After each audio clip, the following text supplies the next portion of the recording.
Okay. Oh, I'm a little quiet, aren't I? Hello, everybody. Or, well, I'm listening on my brand new headphones, so my personal listening experience is a little different.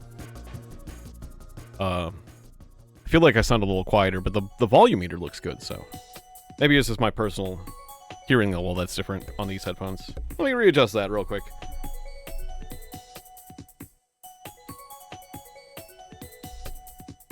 Let's see. I think I'm about the same. Yeah, I think I was about the same. It was just how loud I was hearing myself. Alright. Yeah, I sound a bit different to myself personally, but that's about it. I'll get used to it. New headphones. Yeah, I was dealing with this, like, powerful, like, some people call them, like, sinus headaches, or I don't know what else you would call it, but, like, I was dealing with a headache so powerful this time that, like, sometimes I get, like, a little flash in, like, the corner of my eye. This time my headache was actually, like, I was dealing with, like, a pressure situation where I was seeing, like, a little weird, like, U-shape in the center of my vision that was, like, kind of pulsing. Like, occasionally, like, how you would catch, like, your pulse. It was basically that. Not comfortable. So I needed to calm down for a second. It was like something was, like, pounding on the back of my eyeball. It was weird. Anyways, everything's good. Like, and the weird thing is, like, I've been to the optometrist recently, and I talked about, like, that thing, and, like, we had a, you know, I went through all the eye health-related things, where, like, they give you, like, an x-ray and all that, and, they said it was fine. My optometrist said my eye was fine for all the tests. But yeah, I think it's like a blood pressure-related symptom, specifically. Yeah, so, like, I have the issues when my blood pressure might be up or something, I don't know. Yeah. Although last time we've checked my blood pressure, it's been fine, but I have been having... When I had the allergic reaction, I had a high blood pressure incident, so, like... I don't know, maybe it's something condition-related. In any case, I just needed to lay down. I had a headache, needed to lay down for a moment, and now I feel better. I don't see a pulsing U shape that occasionally pulses with my heartbeat. That randomly shows up. Yeah. Yeah, just try being more relaxed. Exactly. Just be more relaxed. You know, I have been pretty uptight recently. Because of things. Yeah, I'm hydrated. I drank a lot of water this morning, so I'm doing good. For that.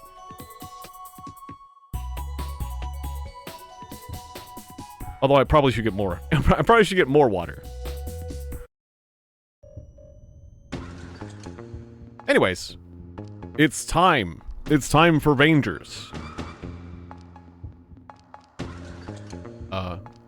If the capture wants to join us. It's time for Vangers. I said, well, that's not Vangers. That's the background window. That runs Vangers. Try again. Windows focus lost. Yes, that's great. That's the Windows bin for Vangers. Close. There we go. Close, close. You know, this is the first time using these headphones on, with OBS and stuff. And, the echo sounds a little bit strange. Like, I sound just like, it sounds slightly robotic to me, but again, I just gotta get used to it. So, we had made a different save for the evil ending. Because, yeah, once you gray out a world, you're not gonna be able to use it to repopulate. So, basically we'll have to get the good ending first. And then what we can do is come round for the bad ending, a second time, as it were, to try to get the third ending. Because the third ending is like a weird middle road. Although I don't know if I'll ever achieve that mysterious third ending.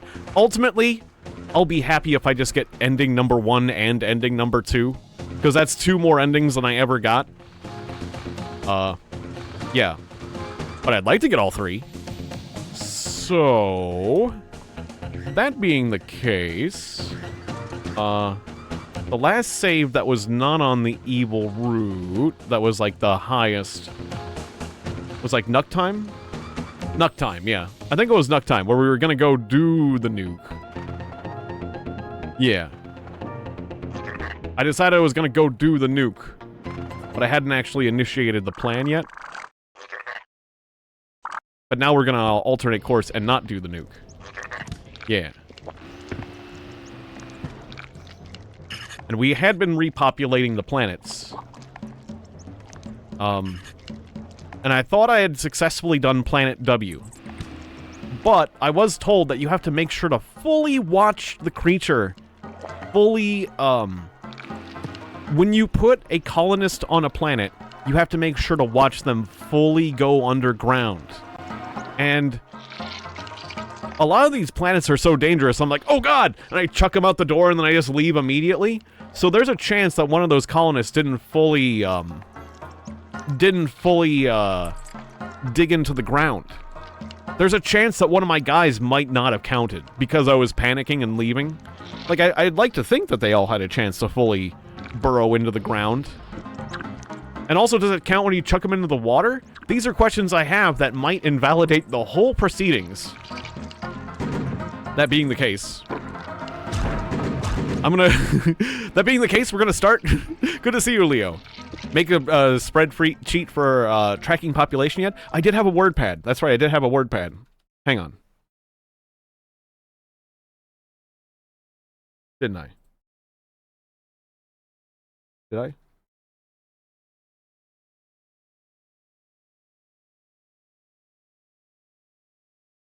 Wait, where was it? Hang on, I didn't pull up. I saved that, didn't I? I thought I just closed it. Yeah. This is it. Of course, this spreadsheet this notepad, it's not a spreadsheet, but this notepad merely was recording the numbers of what I put on each planet.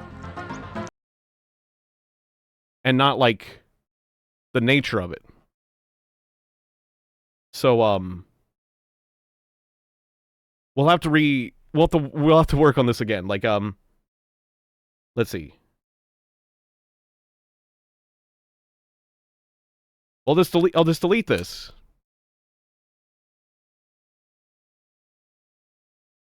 And then planet A. I'll just keep... The problem is I lose focus whenever I click on the notepad, so we'll lose music, but... I'll just make sure to keep track of everything. Planet A. I have a notepad. I'm going to record everything. So we're going to work from planet A. We're going to start from the beginning. We're going to start from the top. Planet A, planet B, planet K, and then planet W. We're just going to go top to bottom. Before I was going to go bottom to top, but we're changing that. We're changing it up. Top to bottom. That way, if I did do anything right on planet W, we'll find out. We'll find out later.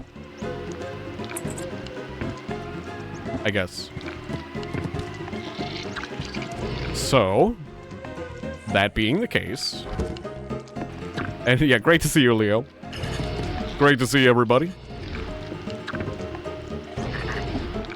I'm feeling much better now.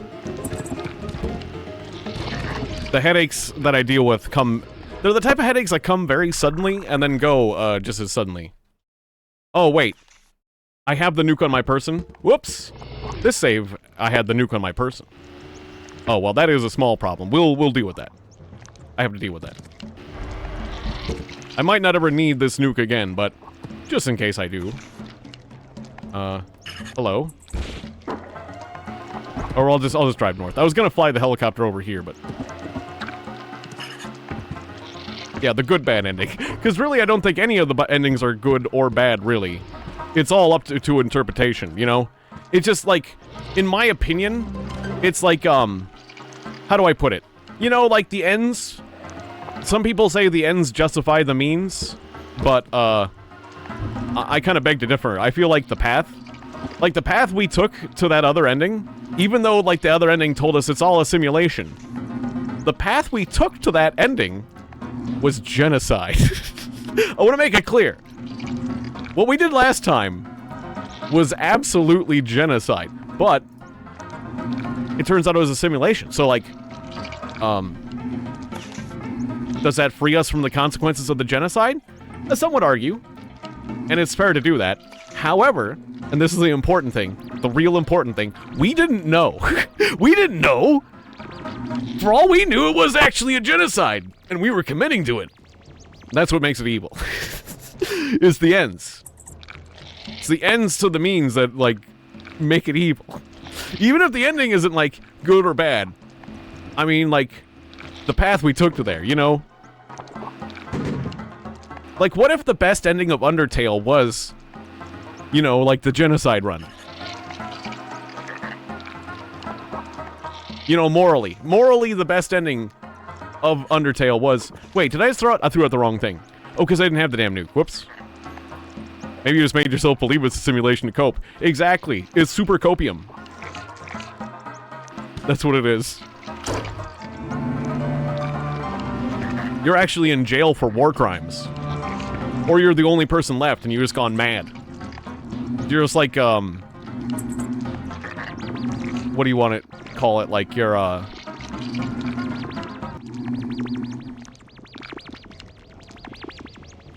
No, wait. I wanted to say Paul, but that's not his name. You're like the crazy guy in Llamas with Hats. The llama. Why am I forgetting his name? Was it? I keep wanting to say Charlie, but it's a unicorn.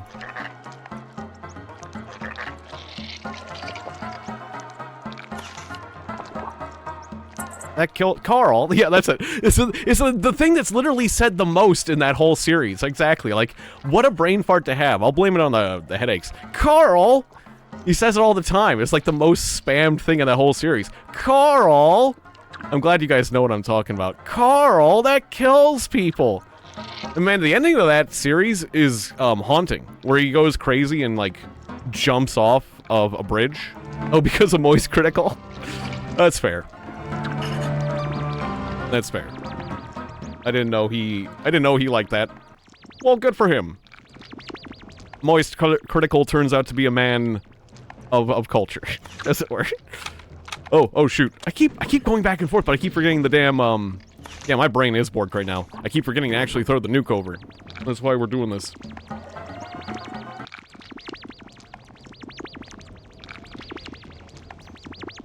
Yeah, Film Cow finally came round.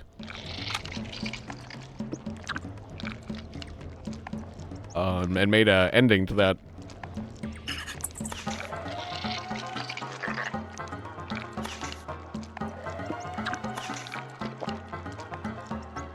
Alright, so we go to Lawnmower, we pick up the nuke, and then we can go on with our life. I don't know why this is, like, blowing up my brain so much.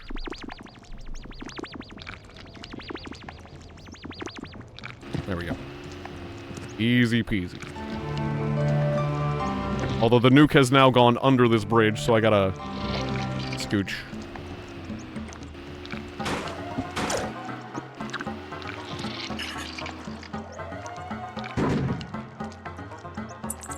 Yeah, maybe we fully disassociated. Maybe that is it.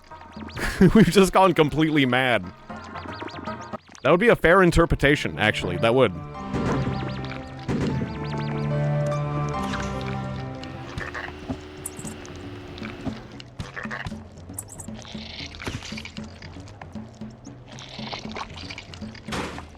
Right. Now I start getting the little guys. Now I no longer am carrying a nuke, and people will no longer try to throw me out of any building I go into.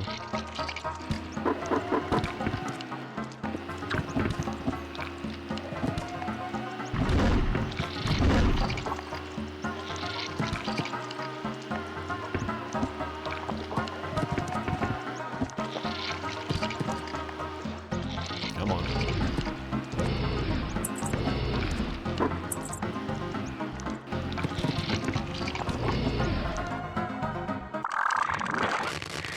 Oh, don't complain to me about this Pip guy I picked up. It was... Ah, shut up. Oh no, she spit on me. Damn it. It's because I brought a stupid Papanka. It was on a corpse. Somebody hucked it into my bay to make you mad at me. Shut up. I demand a fly. I demand one of your young to take off-world. Thank you. How dare you spit upon me. I don't want to hear it. I don't want to hear it. Alright, so we going to planet Ark-Uznoi. The worm planet. Planet A. So. I'll have to mark this down. I will have to mark this down in a second. Alright, off you go. Alright, hopefully it's fully burrowed in. No, I fucked up. Pass. I gotta get out of here now. Ooh. Okay, I'm pretty sure they were here long enough for it to dig into the ground. Because I almost died. Man. Like, you take too long there, you get killed. Okay, I didn't drop anything. Very important.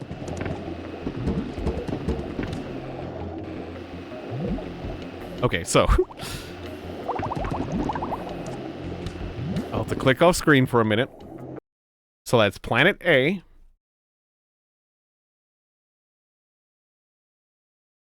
We got the Zeeks from the north part of the territory.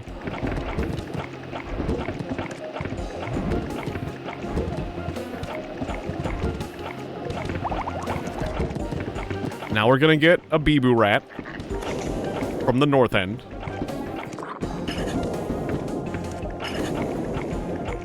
I'm just gonna label it as north and south, and then also middle for the Bibu rat.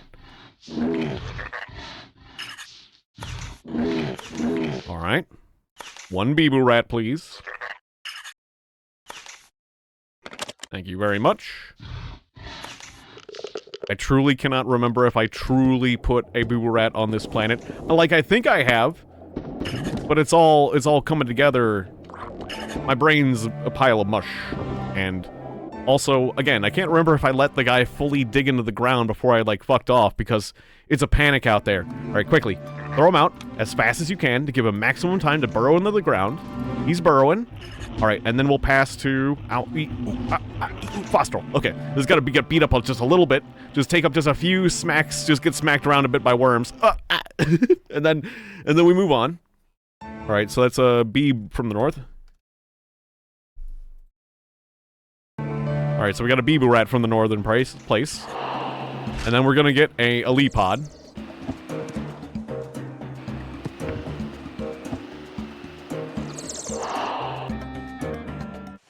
Wee.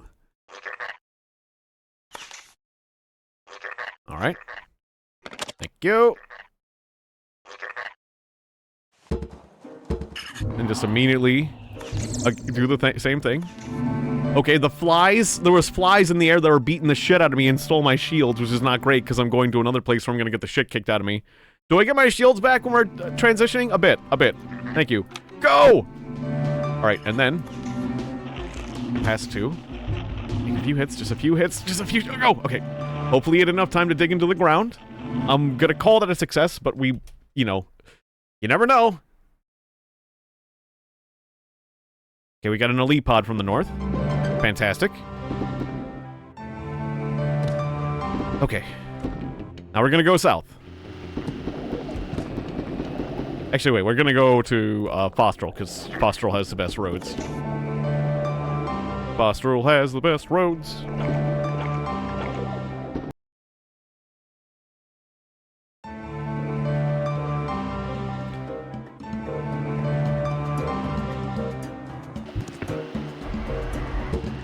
And again, I have no idea, like, if you watch these parts back, and keep track of how many I've, what critters I've put from where, and put, you know, I'm probably rife with inefficiency, basically. But that's because I haven't been able to keep a good running total.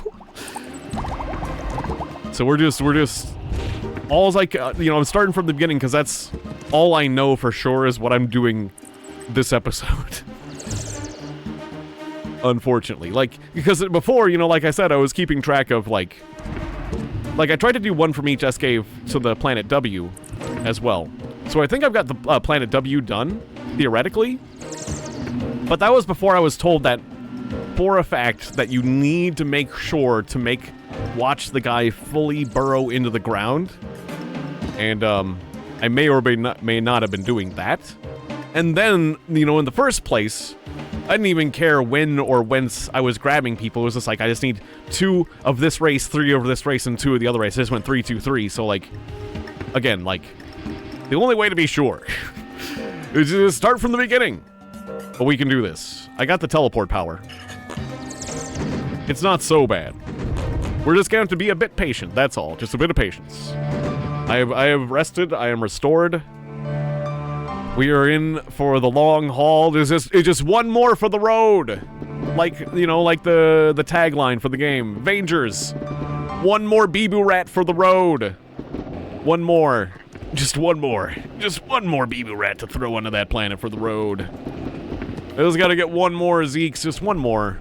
One more little worm boy to throw onto this planet. Just one more. Compass. Need Vigbu. Vigbu is south. Thank you, oh compass bug. The bug that lives in my compass. Hey, why can't I target things anymore? Oh, there we go. Oh, I'm just out of Gorb. I should have picked up more Gorb. I forgot to pick up Gorb. Silly me. I was at the Gorb station and I forgot to Gorb up.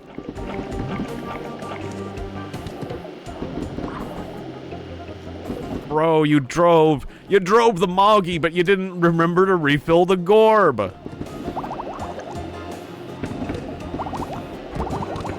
God Gosh darn it. When I went to drive the Moggy, I found out I had an empty tank of Gorb. Now I had to go straight to the Gorb station. Because you forgot to fill up on Gorb before you parked the Moggy. Before you parked your Mechos. You dirty Vanger. You no good scrounging Rafa. There's words. There's words I could use. Game words, but I'm forgetting my Vangers thesaurus. That'd be a perfect thing to put in the deep dive. It's just like the Vangers dictionary of like little words. The silly words of the realm. Alright, 1. Hey, where's the Beeboo Rat?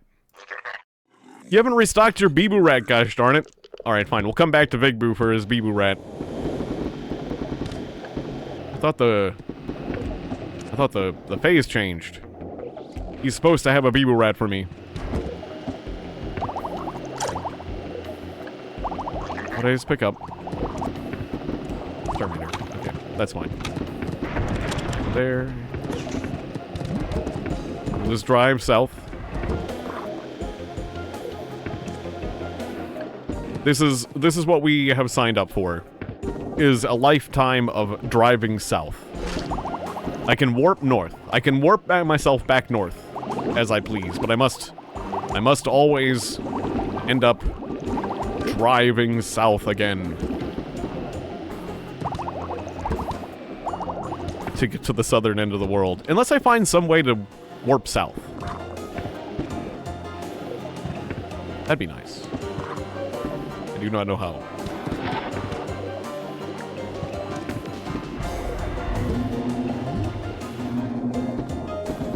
Yeah, that's a sick flip.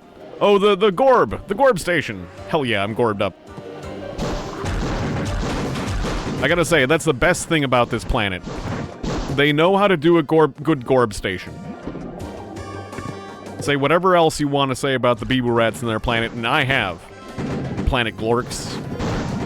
The fact that their highway is full of holes.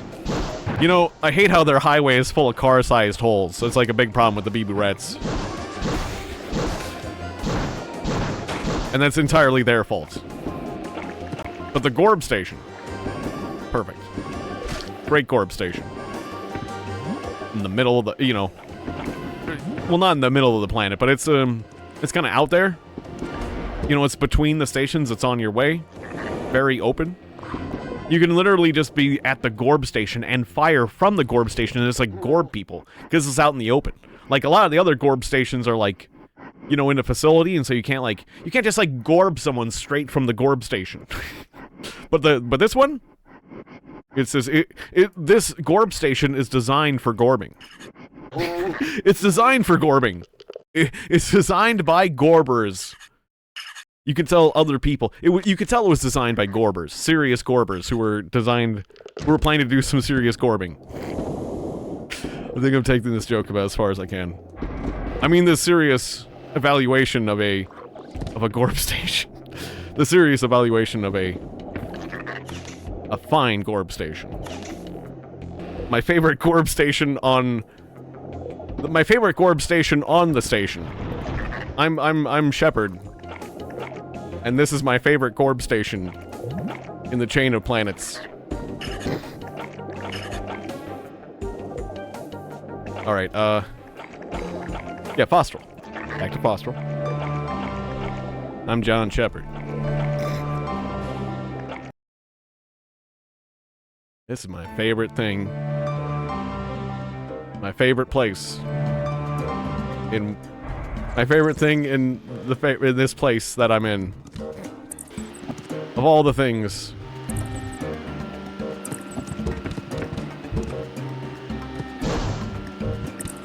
Yeah, I forget, it was like Mass Effect 2 or Mass Effect 3.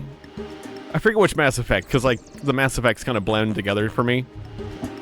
But it's like, I mean, I enjoyed the games, but they just weren't very impactful. They didn't really leave much of a mark on me, honestly. But so it's like kind of hazy, but I did enjoy that. Like, it's basically, you know, like one of those running gag, like, joke things. Or, like, there's all these stores on this station.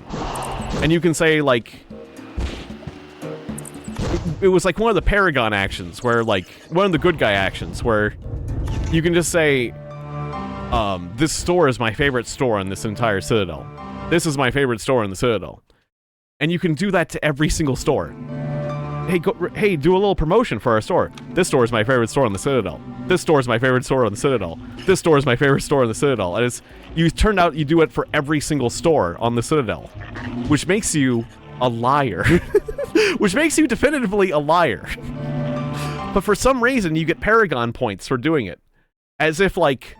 I don't know, it's like a weird message, like being like a corporate sellout is like a good guy thing. Like, oh look, what a good guy, he's on the Wheaties box. Saying that the Wheaties are his favorite cereal. And he's on the Cinnamon Toast Crunch box. Saying that Cinnamon Toast Crunch is his favorite cereal. And he's on the Lucky Charms box. Saying that Lucky Charms is his favorite cereal.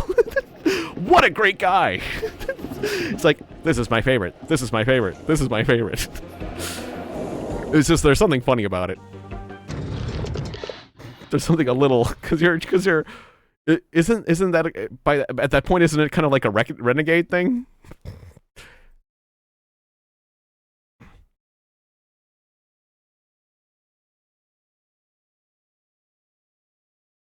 So wait, I just put, oh, I gotta remember, I just did, the Southern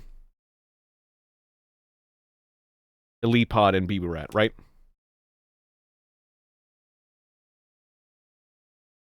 Oh shit, but I forgot the, I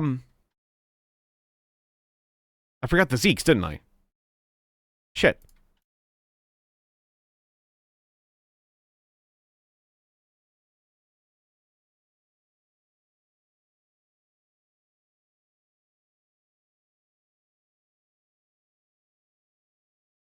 Paragon advertising. No, I forgot the Zeeks. I forgot the Zeeks in the southern end. Silly me. Oh, well, we're gonna have to drive south anyways.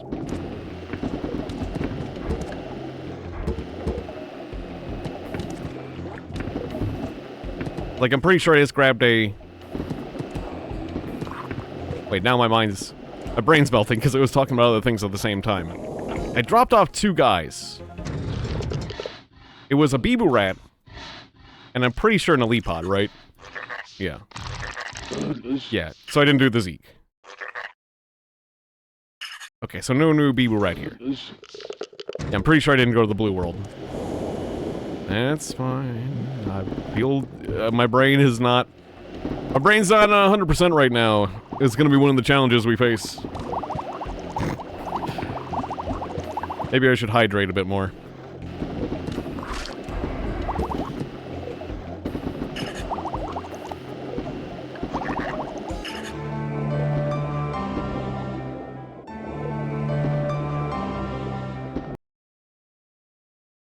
Yeah, because I was driving on Fosterl.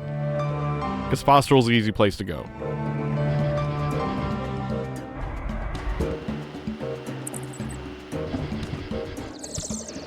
Or no, I might have just drove there on Glorix.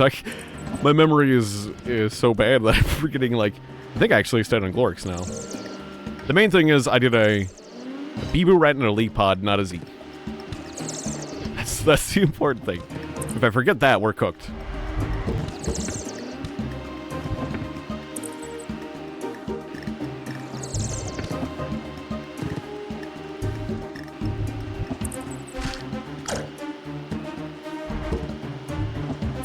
There's been a new phenomenon going around on YouTube where people are finding a way to increase their watch time on their videos by adding a bonus audio track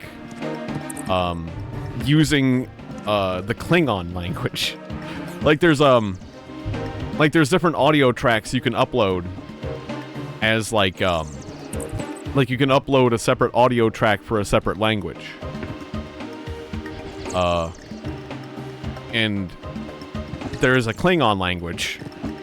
And so it's like no one's gonna get negatively affected if you put a bonus audio track for your video under Klingon. I mean, maybe a Star Trek nerd might get offended, but, like, that's not really a big deal. I'm pretty sure they'll be fine.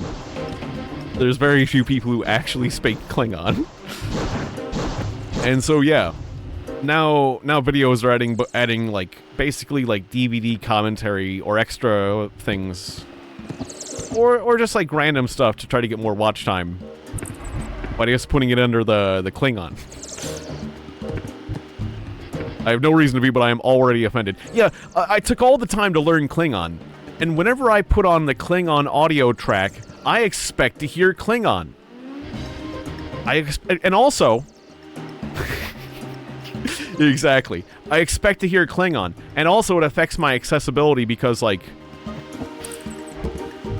You know, like, for anyone whose first language is Klingon, it's a real shame for anyone who has Klingon as a first language. For those like super nerdy households who's like taught their child Klingon and not English. And so Klingon is the only way they can access the world. When they see that audio track in Klingon, they're like all hopeful. It's like, oh. But then it's not. Then there's all these videos that are not actually in Klingon. And it's creating this expectation and disappointment. There's a lot of people who speak Klingon that are getting real disappointed. Like, that'd be the danger of, like, using some other language's audio track. You know, like saying, oh, look, this is in German.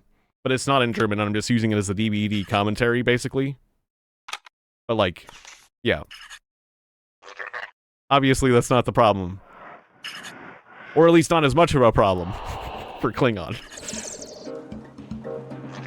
So I think it's clever. Like, because I think, like, being able to append a video after it's up and add a commentary is like a useful feature. They should just make that a feature. They basically should just make that a feature and not make it like... It apparently, since people are getting use out of it, and it's like a good thing, and it's getting YouTube more watch time or whatever, YouTube should just make it a feature where you can just add an audio track that's like a bonus commentary that doesn't need to be associated with particular language. But that's the only thing I have to say about it. But otherwise, yeah. Brilliant. So it's got me thinking, like, is there any videos that I would like to do that to? Maybe. But I'm busier just getting the videos up in the first place. At this point, I just need to get all my videos up in the first place, but I can see doing that. To, like, older, popular videos. If there's something you want to say. Alright, so we got the Zeeks. We got the Zeeks that was here that we missed in the south. Alright. Alright, and I can't take... I was gonna go north back to that one planet, but it's a Bibu rat planet, and they'll kidnap my boy. Or girl. They'll kidnap my passenger. When you go to a Bibu rat planet, they just kidnap your passengers that are not of their race. They're real jerks. Can't even drop in to say hi. Alright, off you go. Good luck. Dig deep into the ground. And live long. Alright, goodbye. I hope you have dug safely into the ground and it is official. I hope that counts. Alright, so we got the Zeke south.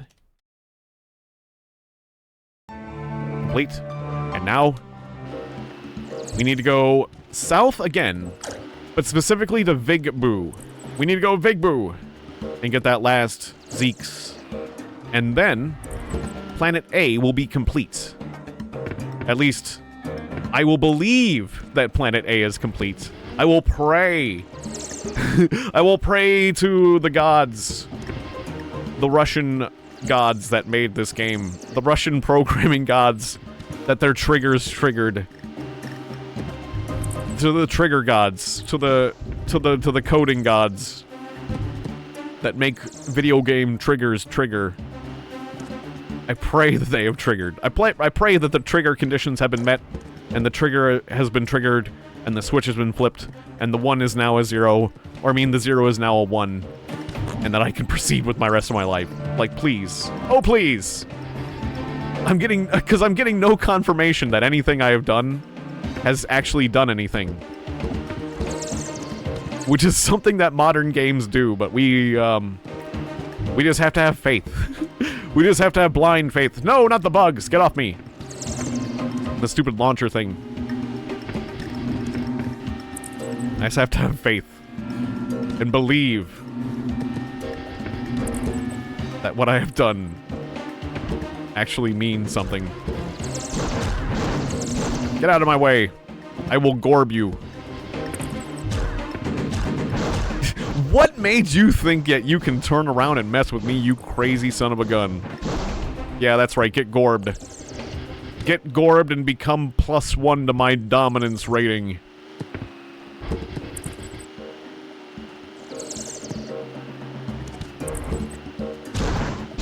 You too shall be gorbed. Yes, run, flee! Flee, little tick-like creature. Flee to the spiral station. So, back to... Was he coming back to fight me? You guys are crazy. Those Vangers be crazy. Oh man, that's perfect. That's perfect. I teleported perfectly to Vigbu. That's a perfect teleport. Wow, I aced that. That is like, that's a perfect teleport. It's like I knew exactly the spot, but I didn't. That's like a hole-in-one right there. Oh, he said something about my phlegma. Yeah, delicious phlegma. Drink up. Drink the phlegma, my friend. Drink it up. Enjoy. That phlegma's for you. Can I please have... When's the little guy come back? I gave you phlegma. We need a new, we need a little guy.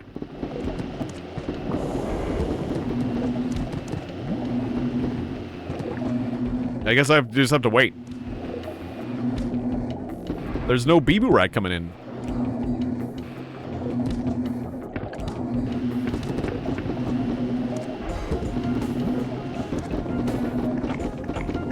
I mean, I hope I haven't done something that caused the Bibu Rat to not spawn here. I don't think I have. We only ever collected 1 larva, which was for the Necros place, so I think I just have to chill out. And wait for, like, the season to change. Although I thought I saw the season change once earlier, but, like... I don't know. This is gonna be the most difficult part of the run, is actually just being patient. Because, like, what else do I have to do? I could kill a guy. Kill this guy. He's dead. His body went into the whirlpool. I have consigned him to the sea. I'm gonna go back into the station and see if my Bibu Rat has come in. Hey, goddamn Bibu Rats! Not very patient out here. Yes, I know I'm a pushy agent. You gotta give me a Bibu Rat here. I guess I'll need more money. I guess I'm just gonna run around and collect money. I'll just, cause like, all these guys that I'm buying are costing me money. And like, they're like for missions, and I keep hucking them into the ocean or whatever. Or I mean on the planets. I mean, there was one on that ocean planet where I was hucking them in, but like, basically, yeah. I'm gonna murder some people and make a little money. And re-establish my dominance here on this here planet. Yeah. Yeah. That's a Gorbin, that is. That's a serious Gorbing.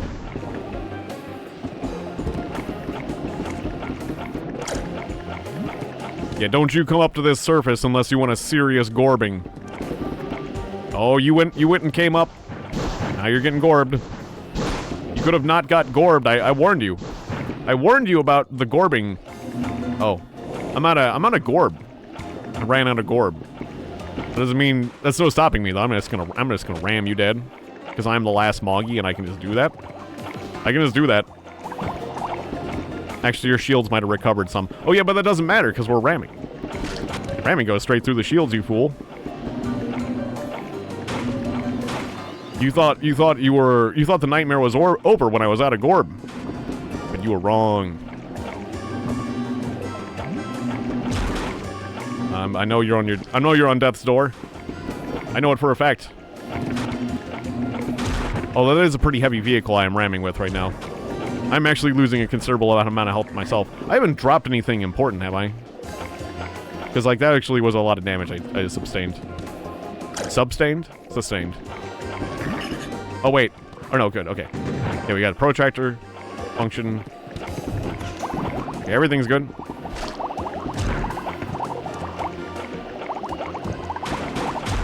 Excuse me.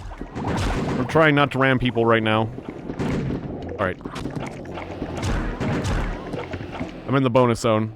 Although I will ram you dead, I'm just worried about dropping shit. You know. Although you will not pierce my shield.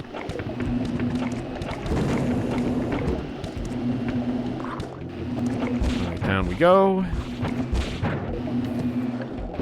I'll need to go to the repair station or get some, of those, like, Glue-X.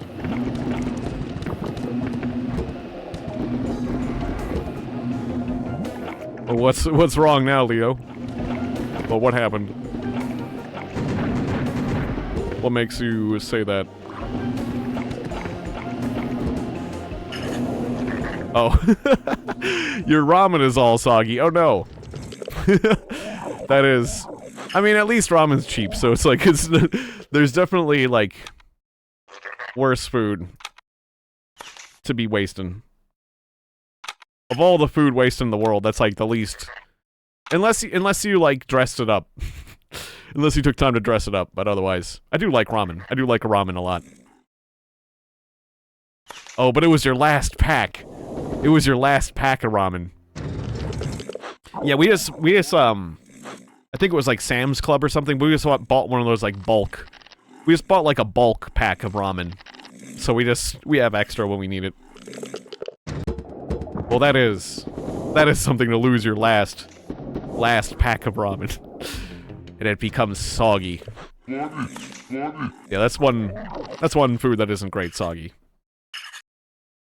Please restock your little guy.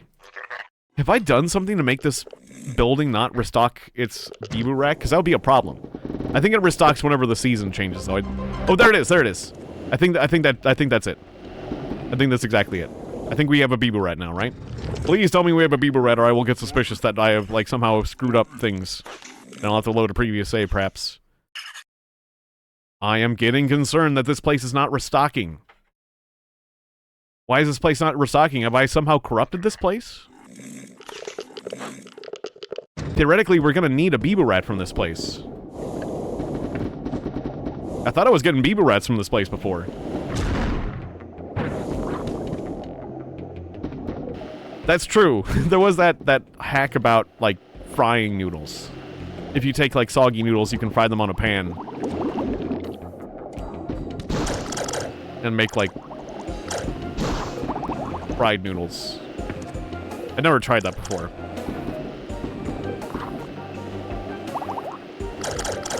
But you can crisp them up. Supposedly you can crisp them up and make them taste nice, but that is not something I have tried. It's just something I have heard.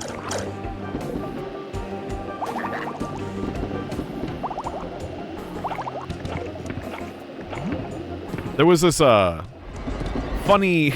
There's this funny earworm kind of scene from, one of my favorite animes. Bobo Bobo Bobo. Where, Bobo Bobo Bobo is a crazy anime.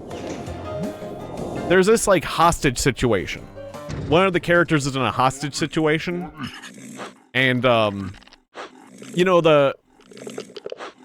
there's hostages, and there's a thug.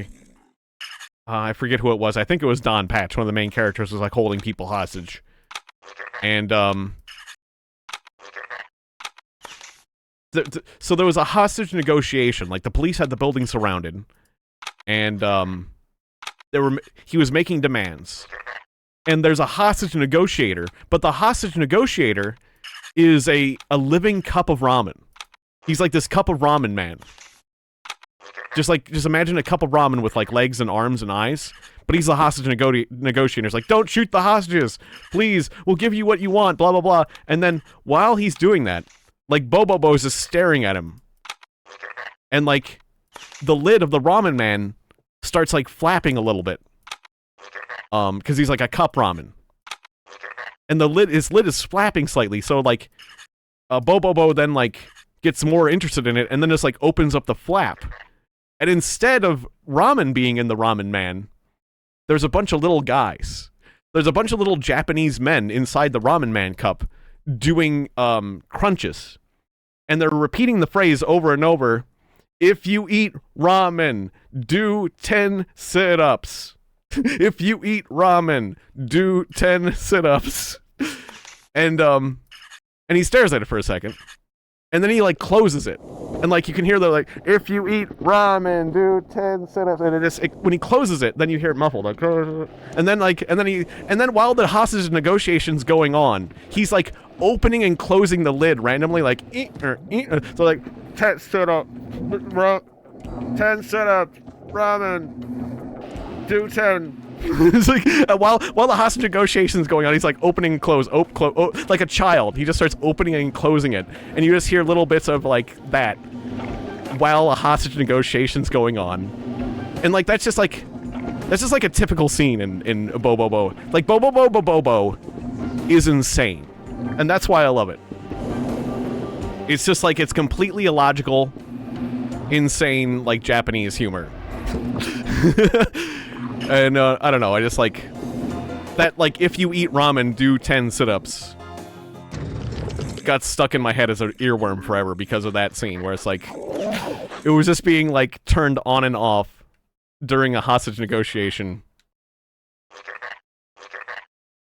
I am really concerned that the Bibu rats are not restocking on this place, and I have, like, ruined the game somehow.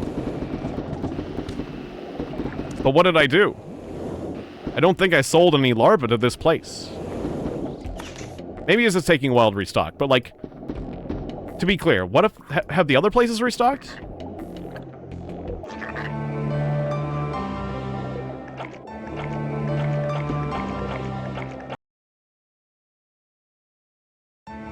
Because otherwise I'm gonna have to go back to a previous save, and we're gonna lose progress on the project. And I won't even know where I am anymore. Like, my notepad will be kind of invalidated, and that'll be a problem. I'll have officially screwed up.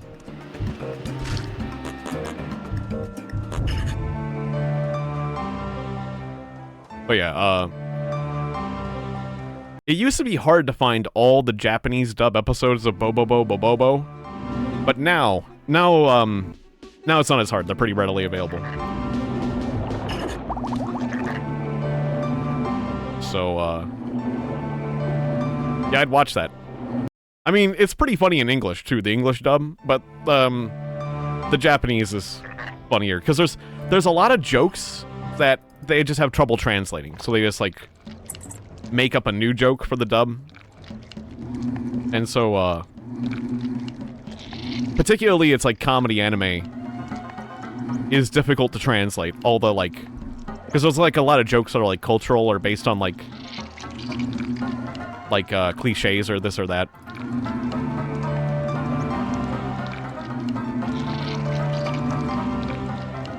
Back to Fostrel. We'll just see if Fostrel's, like, restocked.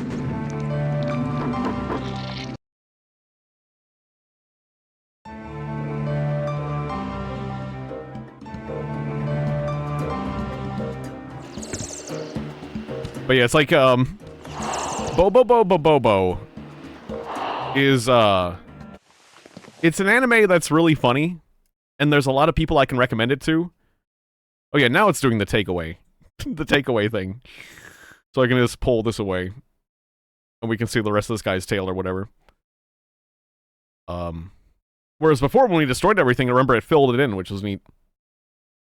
It was the opposite. So we can definitely see the takeaway instead of the fill in. Like, it's cool that it adds a fourth effect. That there's a fourth new effect. It's just filling things in, but when you break stuff down, that's like, that was neat. Oh, yeah. That sounds nice. Just a little midnight stroll to the gas station. Sounds good. So, like, are you gonna listen to music, or you mean like you'll be able to listen to me while you're going? Either way, yeah, have fun. I mean, obviously, like, that's what I would do, is listen to music. That'd be some dedication if you were listening to the stream, too. Ah, yeah. Have fun with the game. So we got a new Elite Pod here, which has me concerned, because, like, the Elite Pod, like, restocked here. That actually has me very concerned.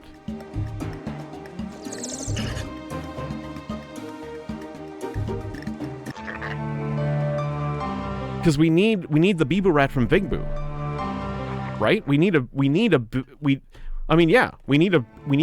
Rat from Vigbu. Why is the Bibu Rat in Vigbu not restocking? I do not understand. This might be a serious issue that might have serious consequences.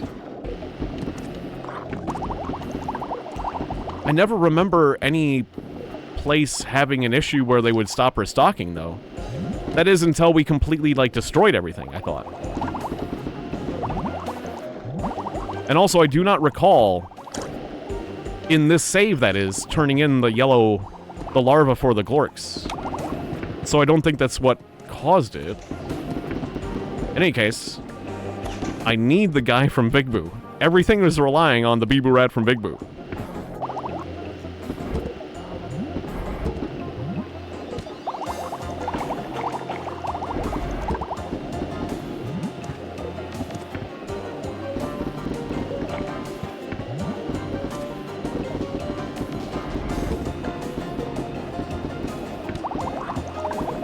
I'm pretty sure that Vigbu would stock Bibu Rats. Right? I'm pretty sure I bought a Bibu Rat from Vigbu before.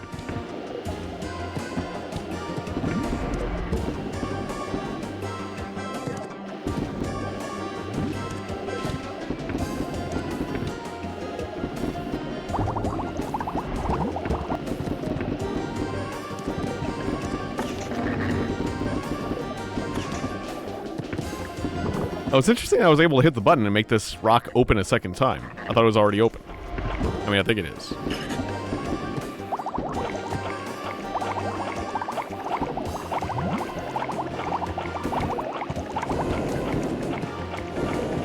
Alright, I do have an Elite Pod in my cargo, but fuck it. You can have him. You can have my Elite Pod, just take him.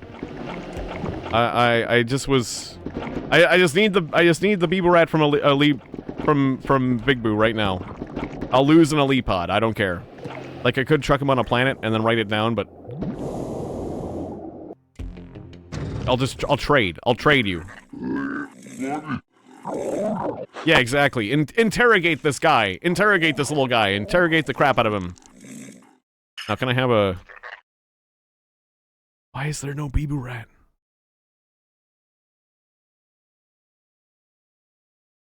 Oh, didn't you take him? I can get $10,000. I can get 10,000 beeps for this. There you go.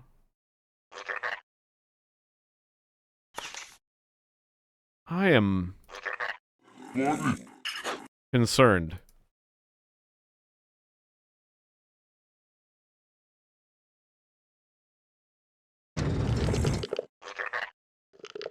What's going on? Okay, someone else is going through, so it sent me right back in. Just to be clear, no Bibu Rat. I'm gonna go to a separate save just to make sure, like...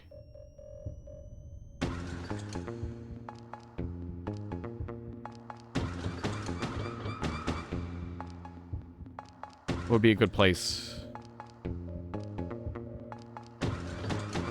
Okay, we're gonna go back to this one.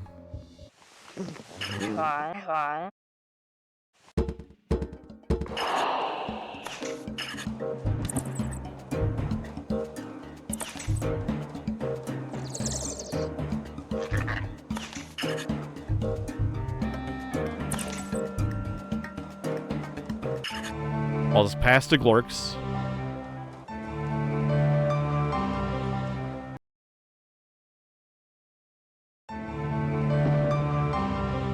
And because I'm just exploring on this save. So, we're gonna boot sector over to Vigbu. They're gonna take me as a hostage slave or whatever. But it doesn't matter. Like, I'm gonna get re-bebucated. Yep, re-bebucation. Blah, blah, blah. Yep. Alright. Thank you. Alright, is there a Bibu rat here? No Bibu rat here. They're not selling Bibu rats in this save either.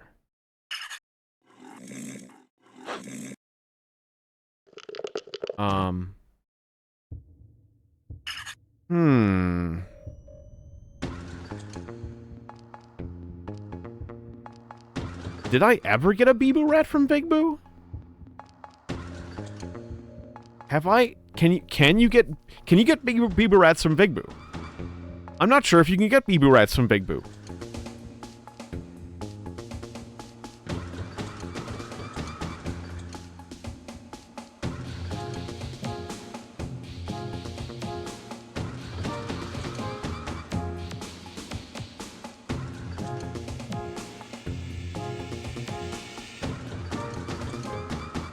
Okay, wait. What is my oldest save? I mean, I guess this was my oldest save, wasn't it? Yeah, and it didn't have any Bibu rats at Vigbu. Okay. Huh. Well, if you can't get Bibu rats from Vigbu, then that kind of upends the whole thing, doesn't it?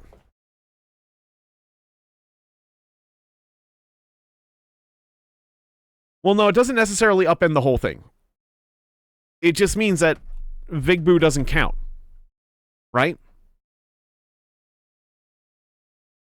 I guess Vigbu doesn't count because you can't get them from Vigbu. I guess that's the way I'm going to look at it, because, like... Okay, we're just going to proceed as normal, but Vigbu doesn't count, because you can't get them from Vigbu. I mean, that's the only conclusion, so we can continue on. Unless you can get them from Vigbu, but I realize I've never seen a guy at Vigbu. So, like, one guy from every single escape is impossible, for that definition, to be clear. So, we're just going to move ahead. So, okay, to be clear, on Planet A, I got a Zeeks from the north, a Beeb from the north, and an Elipod from the north. And also the south. So that's done. So Planet A is done. So a note, I'm putting a note on Planet A. Planet A is done. We can declare Planet A complete. We have done it. Okay. Now we go to Planet B, then. Then we go to Planet B. Okay.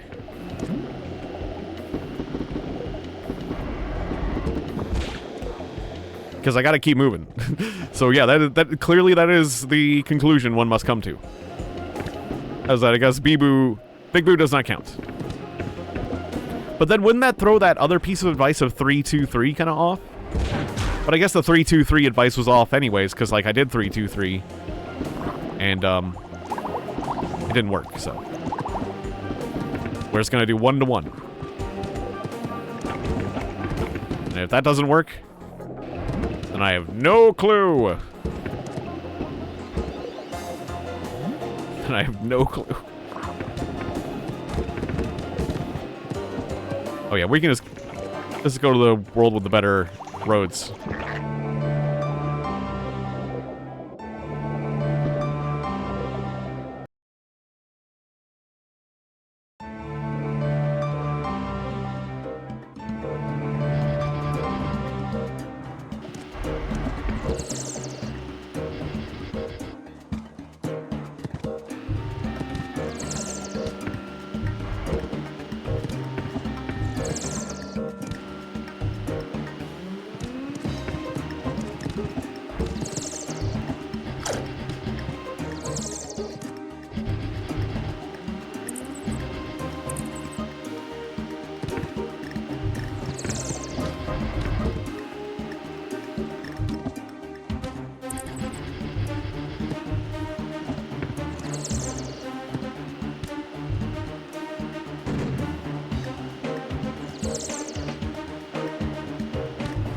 I hope I haven't thrown off my process too much by, like, selling that elite pod in the north.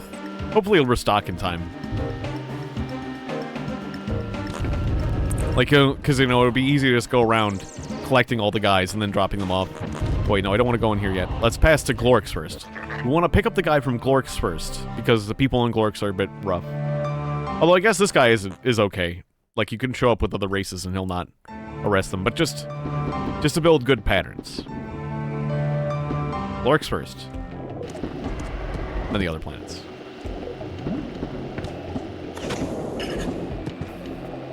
I had it. Then I fell down. I'm blaming this guy I bumped, even though I don't know if he actually made it an issue. I don't know if he actually made me knock me out, but I still blame him. How dare you? Alright, yeah, Bibu Rat. One Bibu Rat. Easy peasy. So yeah, like the other places were stocked, so there should have been a Bibu Rat in Vigbu if one did restock. So I'm pretty sure just Vigbu just does not get Bibu Rats. Which would make a certain amount of sense. Just something that never occurred to me before.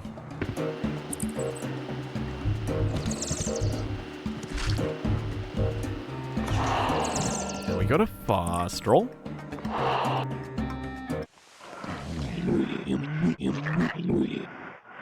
Yep, go ahead and threaten my little Bibu Rat guy with eating Phlegma. Although, as far as I know, he might enjoy eating Phlegma. They seem to think it's a rare export. You know, he seems to think it's like exotic. It's an exotic trade good, so really, he might be more happy with that than you think. The chain, though. I didn't mean to go to Arcness, Noi. No. I misclicked. No, the worms. I didn't mean... No, that's taking me up north. Oh, no, it's a double no. Damn it. I misclicked. Damn you. Okay, take me to Planet B then. We'll drop off the kids. I need to get a Z. I need to get a Zeeks. Okay, so Planet B.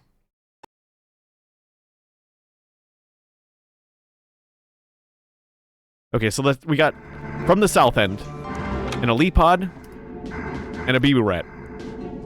And curse my fat fingers.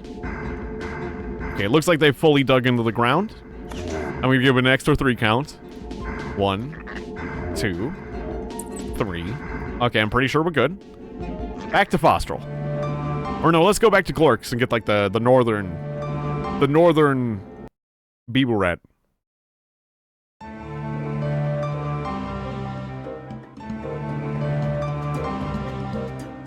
I can't believe I misclicked. So we'll have to get the Zeeks. Just make sure to get the Zeeks. That's why we keep track. Just gotta go get the Zeeks later. Okay, got my gore back. We're going to Glorx.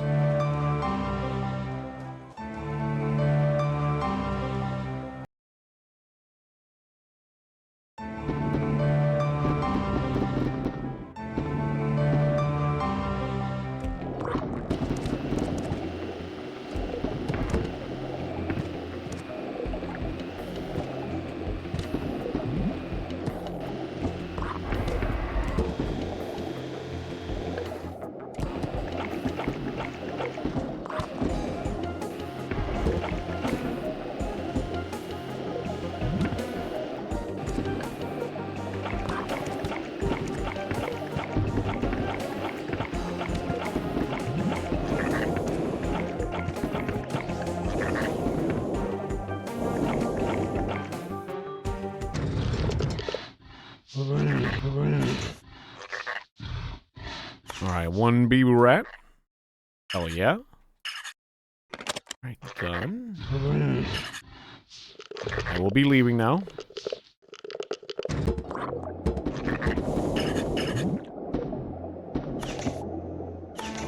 One elite pod.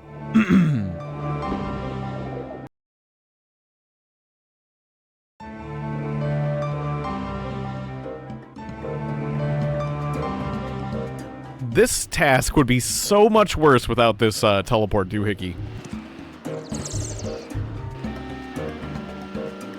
Unfortunately, with my misclicks and various inefficiencies. Still is gonna take a bit.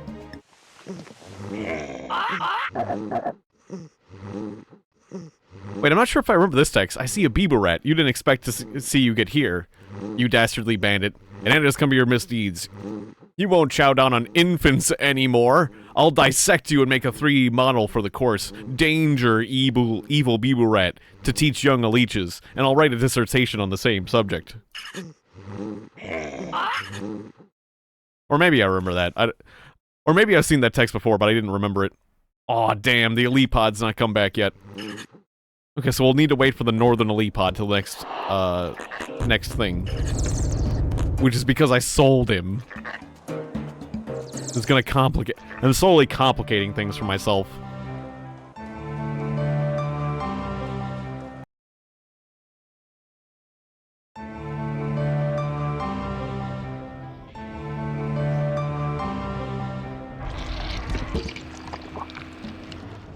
Because it'd be nice if I could do all this in one fell swoop. Everything be on the same cycle, but now I've got things like off cycle. Like, it almost makes me want to wait one whole cycle so everything restocks at once and I can just, like, sell everything at once. But I bet I'll get behind eventually and it'll all work out.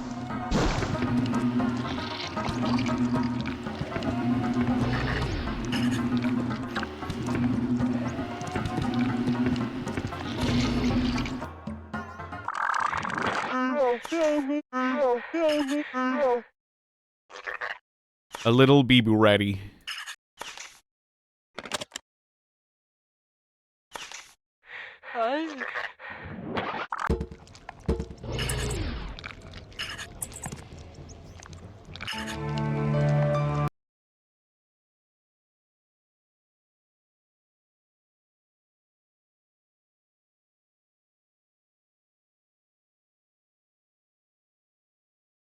Okay, so, marking it down.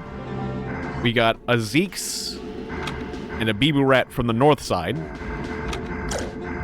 Oh, no, you want to live on this planet. Don't go hop back in my cargo bay. There you go, yeah, dig into the ground completely.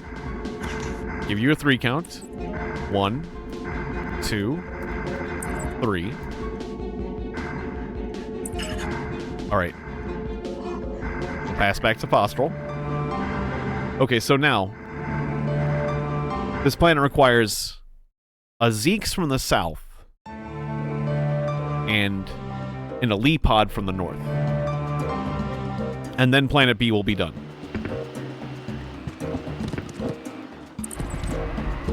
So I shall get south.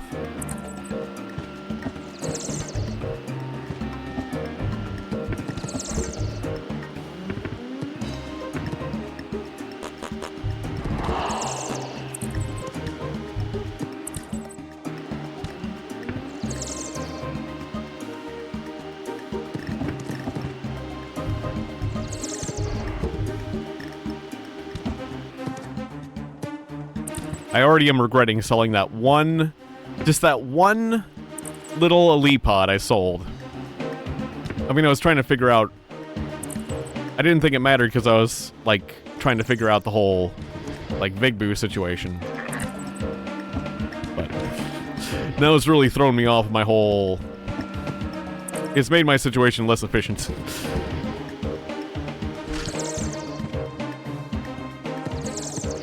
Let's put it that way.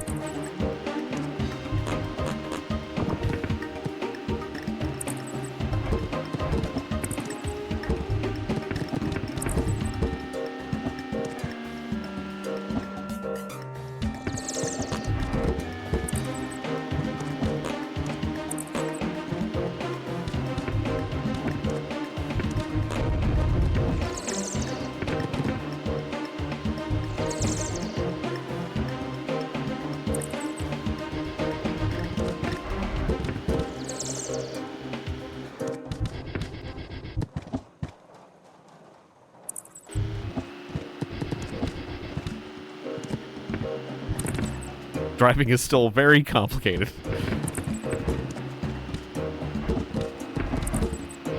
Oh, very good to hear, Rosa. Making progress on game dev.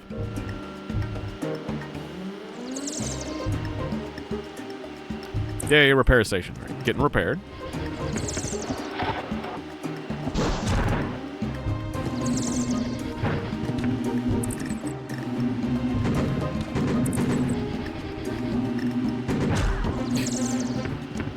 Surprises me when an oxidized monk tries to mess with me. Or any car for that matter, really. But I'm in this.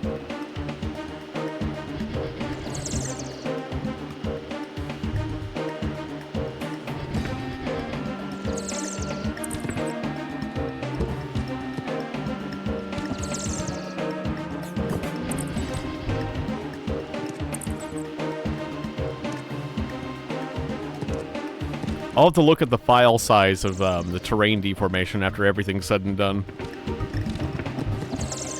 Because every time I play this, that file is getting slightly bigger.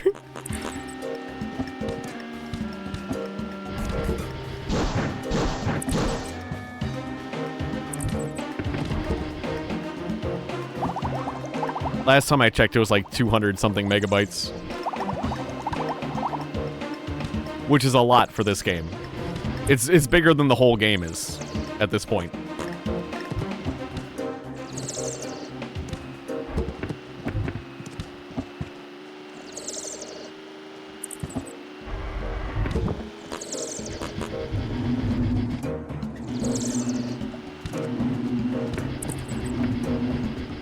Yeah. Well, they didn't expect you to just play the whole game and never hit that, like, terrain reset button. It wasn't designed that way, but that's the way I'm playing because I can now. Thanks to modern innovations. Thanks to modern hard drive technology.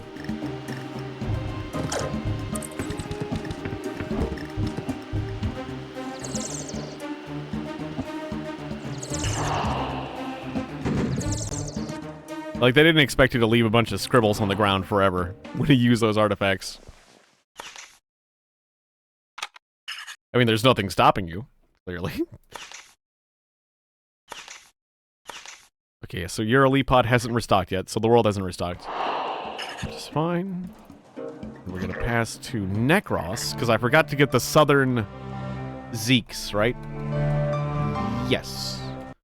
So we're getting the southern, we're picking up the southern Zeeks.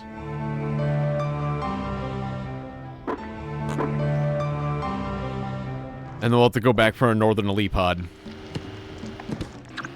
We'll always be one northern elite pod behind, thanks to me selling one now. If we're picking up all the guys in every cycle. Which is going to be slightly annoying.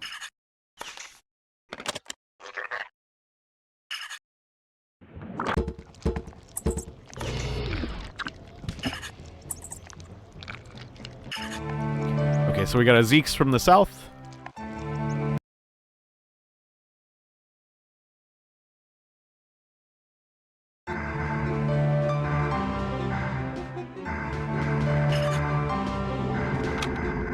There you go.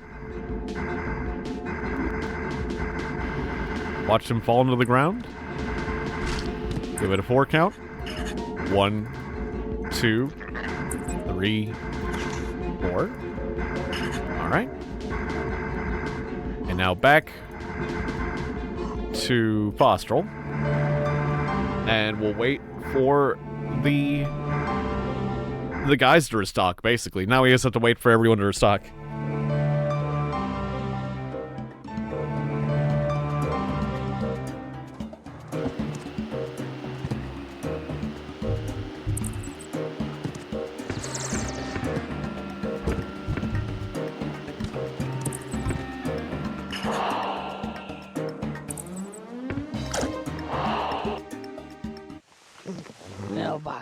Oh, I can wait for the sacred race.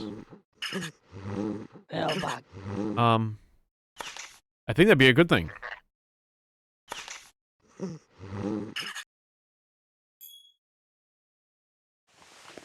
I'm getting the issue where I have that, like, I messed with it a second ago, but where the controller is disconnecting and reconnecting, or something is. I'm hearing that, like, the ting noise for the disconnect. But it seems to be, like, so rapid that it just, like, is only blipping for a second.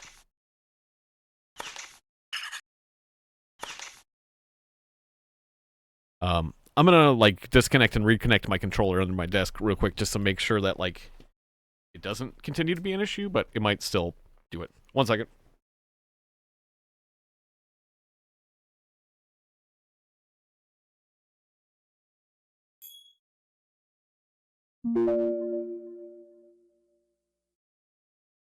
Okay, like, I pulled it out completely and reconnected it, but, like, I don't know, like, there's, or maybe there's some sort of other conflict where one of my other devices is going nuts, but, like, it's weird. It only seems to be happening during this specific game. I mean, I might have to test some other controller-based games, but, like, in any case, yeah. So the problem with rating for the race is I think I'll be compelled to participate in the race, otherwise I'll lose luck. I think. I don't think I can just huck out the little guy that I'm given. Alright, I'll wait for the race. No, I don't want that. No, thanks. Hurry up, charioteer. If you don't, he'll die forever. Not my problem. Yeah, close your hand. Did I lose any luck? No? Parameters? Okay, yeah. I can just have him make me wait. He holds out his hand, and I don't have to take it. I'm not gonna take that. I'm not gonna take your little hand worm. I was just waiting for a Alipod. Yes, thank you. I just wanted to travel through time until I get a new Alipod. Hooray! Very convenient, that. And now, I can, pass to Uzina. And they were waiting for an Alipod from the north for this one, yeah. So, this will mean,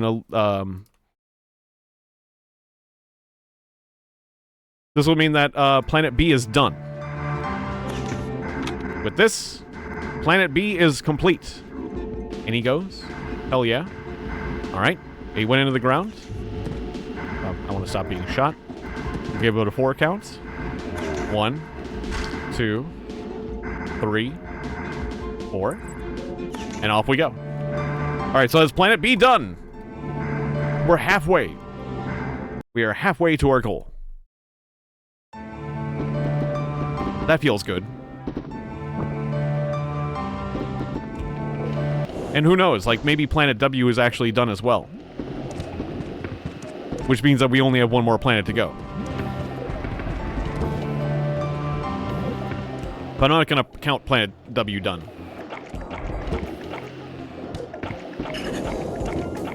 We're gonna double check it. Basically.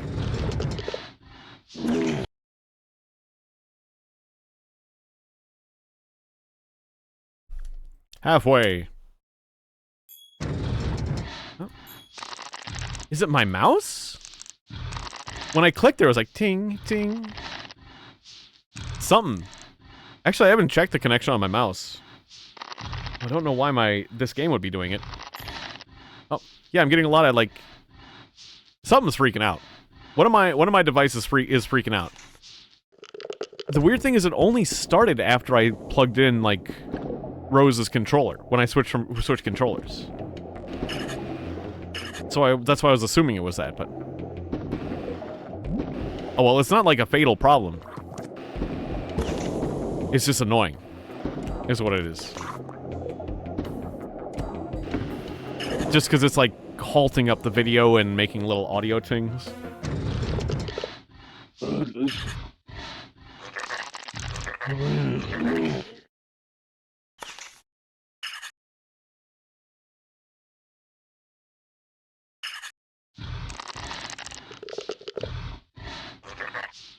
Okay, well,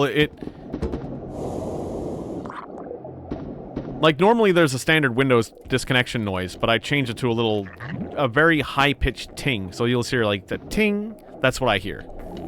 But, it's quite quiet. So it's easy to miss.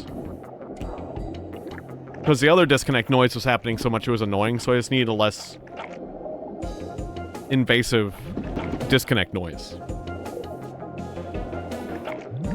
And you should be able to hear it because it's in the desktop audio loop. Yeah, you heard the other noise, so you'll be hearing the disconnect noise. It's hard to hear.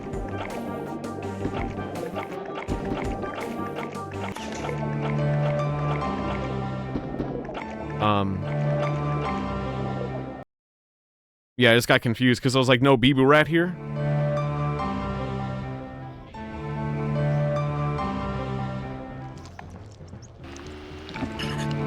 I'm just gonna reload my save. Hang on. Because I just got confused. Halfway. Okay, I reloaded my save because, like, it said I was halfway, but... Okay, so there's just no... There's no Bibu rat here. I guess they haven't restocked. I thought we went through a phase shift, so, like, everything restocked. But I guess not.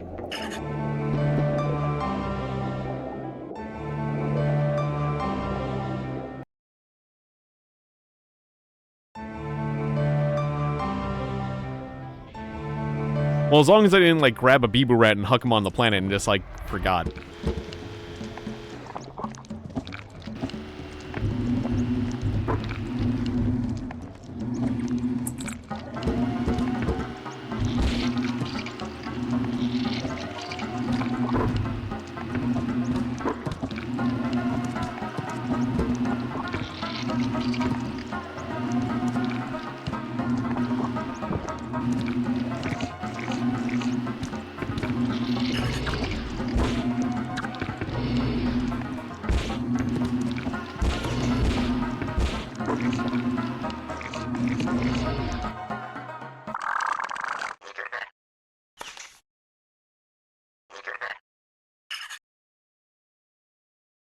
Yeah, I guess they just didn't they haven't restocked yet.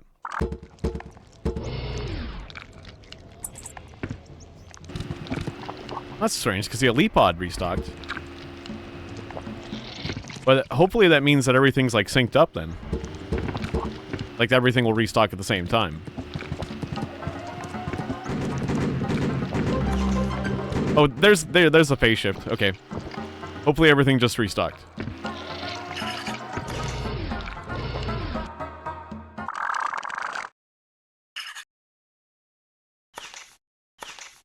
Okay, we got a Zeke's from the north.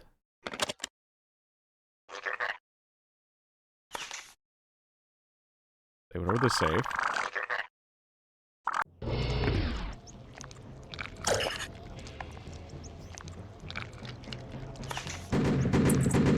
We'll go to... No, we're not going to Glorks. I mean, we're going to Glorks, but we're not... I should just take this guy to Planet Cokes first, actually. Otherwise, he'll get kidnapped.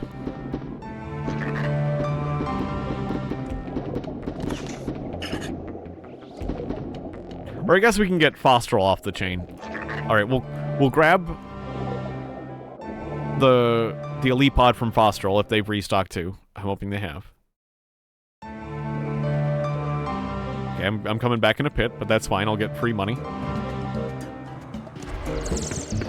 Nope, I jumped the pit. Okay, just roll. Nice. I'll Gorb this guy because he's looking at me funny. How dare you? There we go. How dare you make my view spin? You are dead now. Bebe bull. Bebe bull.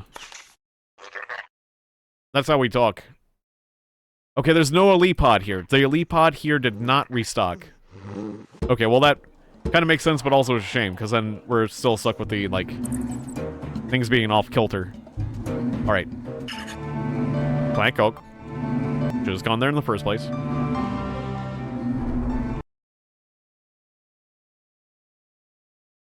I'll need to reformat my document real quick. Coke North. And we have 1 Zeke's.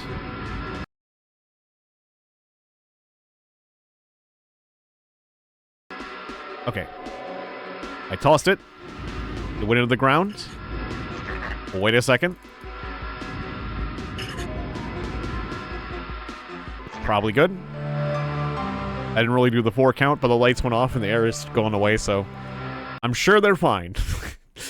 Nothing says well established on a planet than, like, no air and no lights.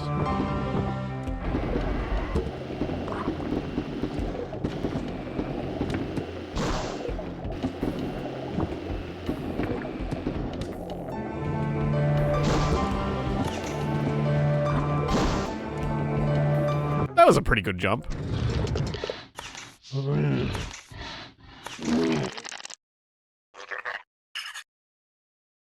Okay, so, the Bieber rat hasn't come back here yet, either.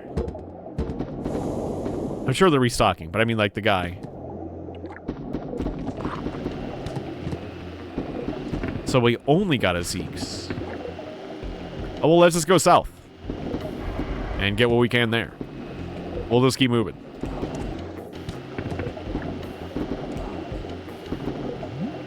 I thought everything restocked at the same time. But it could just be a flat timer from when I bought the last one. Like, I thought it was like every phase. Every time the season changes, all the stocks reshop. I mean, I said that backwards, but you know what I meant. All the shops restocked when season phase changes. But it could not quite be so simple when it comes to those little passengers. That's why I keep my list. I'll just keep rambling. I'll pick them up when I can, and drop them off where I may. And eventually we'll get the whole thing done. But no sense waiting around.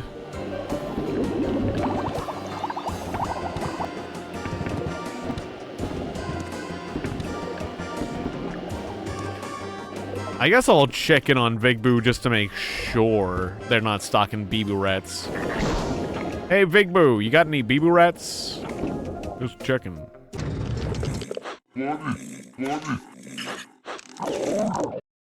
Because it would complicate things if you suddenly stocked a Bibu rat. No Bibu rat, okay. Thank you for not suddenly stocking one at this point and complicating things.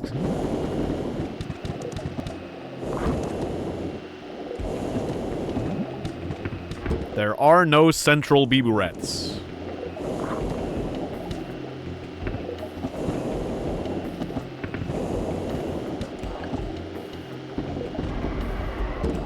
I should be driving on Fostrel. What am I, crazy?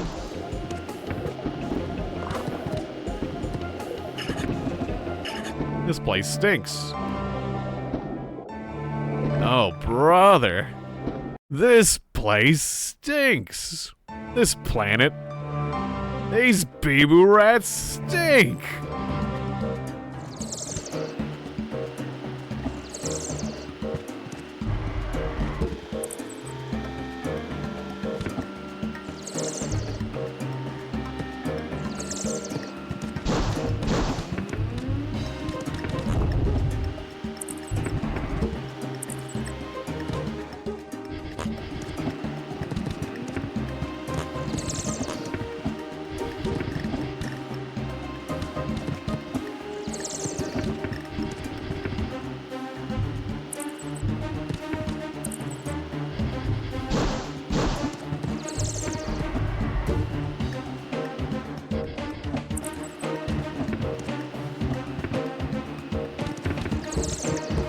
Rosa and I recently watched a Mel Brooks film that I hadn't seen before called Life Stinks.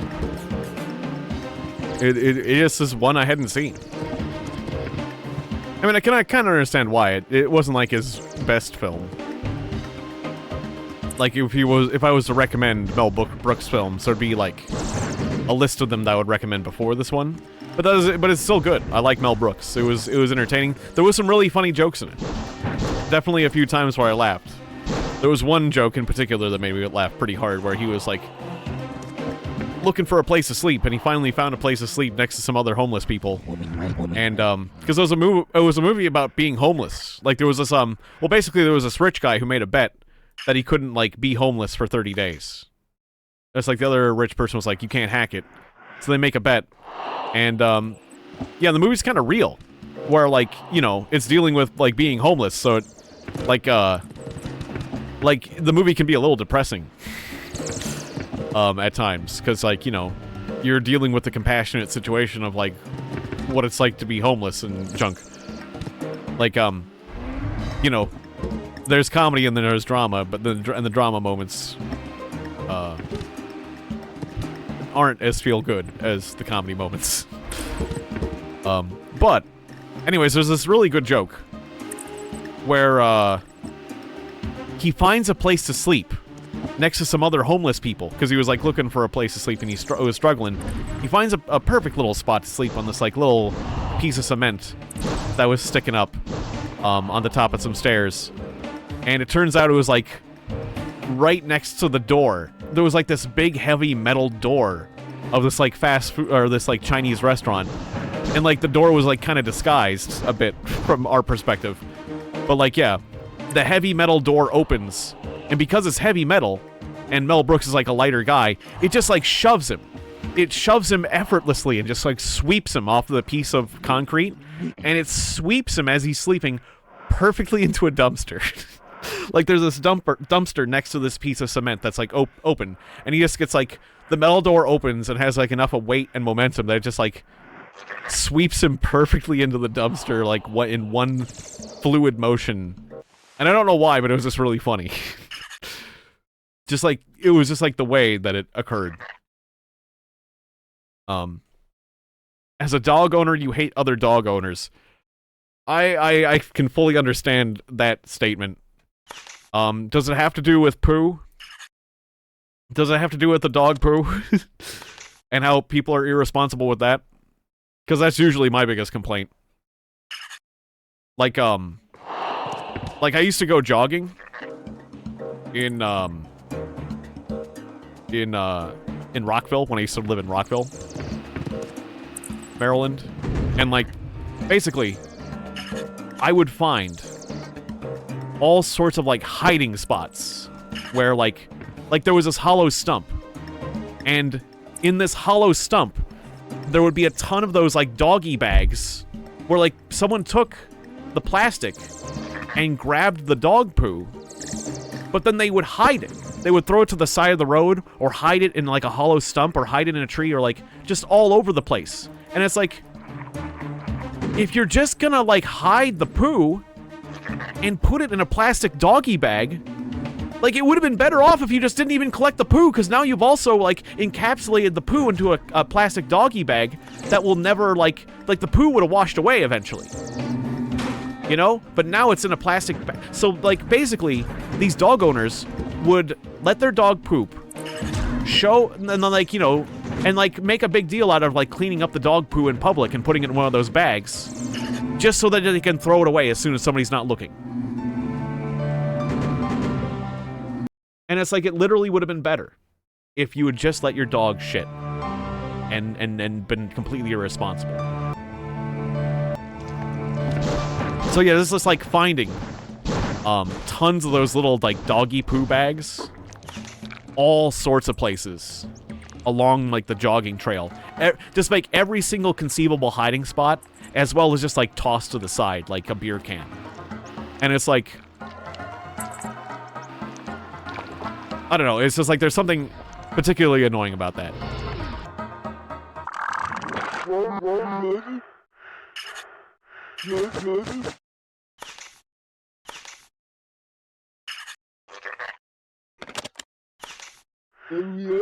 Every year when the snow begins to melt, all the frozen poo that people didn't pick up thaws. It makes public parks an absolute minefield. That's true. In the winter, that stuff doesn't get washed away. It gets preserved. So you should definitely put it in a bag. But you should put it in a trash can. You know, you don't just like hide the poo bag too. Because that was a problem, is like people would just like hide the damn poo bags. Damn it, I can't go to Planet Clork, so I'll take my guys. Oh wait, no, Planet Clork's the guy in the south is cool, right. I gotta remember, the guy in the south is cool in Planet Clork's. Hooray! Because I messed up on my order of operations here. That is something that, can be important in life. Yeah, exactly. How about hiding the poo bag in the trash? Exactly.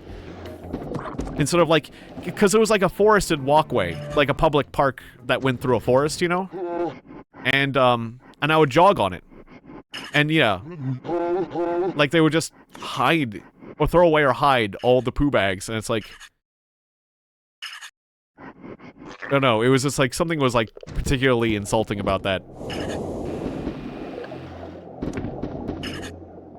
Or like, you just want to You want to look like you're doing your job, but you're, you know, doing the right thing, but you're not. As soon as anyone's not looking, it's like basically those are the same people who like were littering, but only litter when they know someone's not looking. Like they wouldn't litter in front of people because they wouldn't want people to know they're a litter bug. But like as soon as somebody's not looking, they'll do anything terrible because they don't actually care. You know?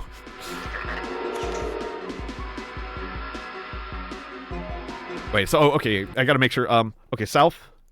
Wait, oh, okay, we gotta pass out of here before I get killed. We didn't get a guy from Glorks that time. So, Cokes, south,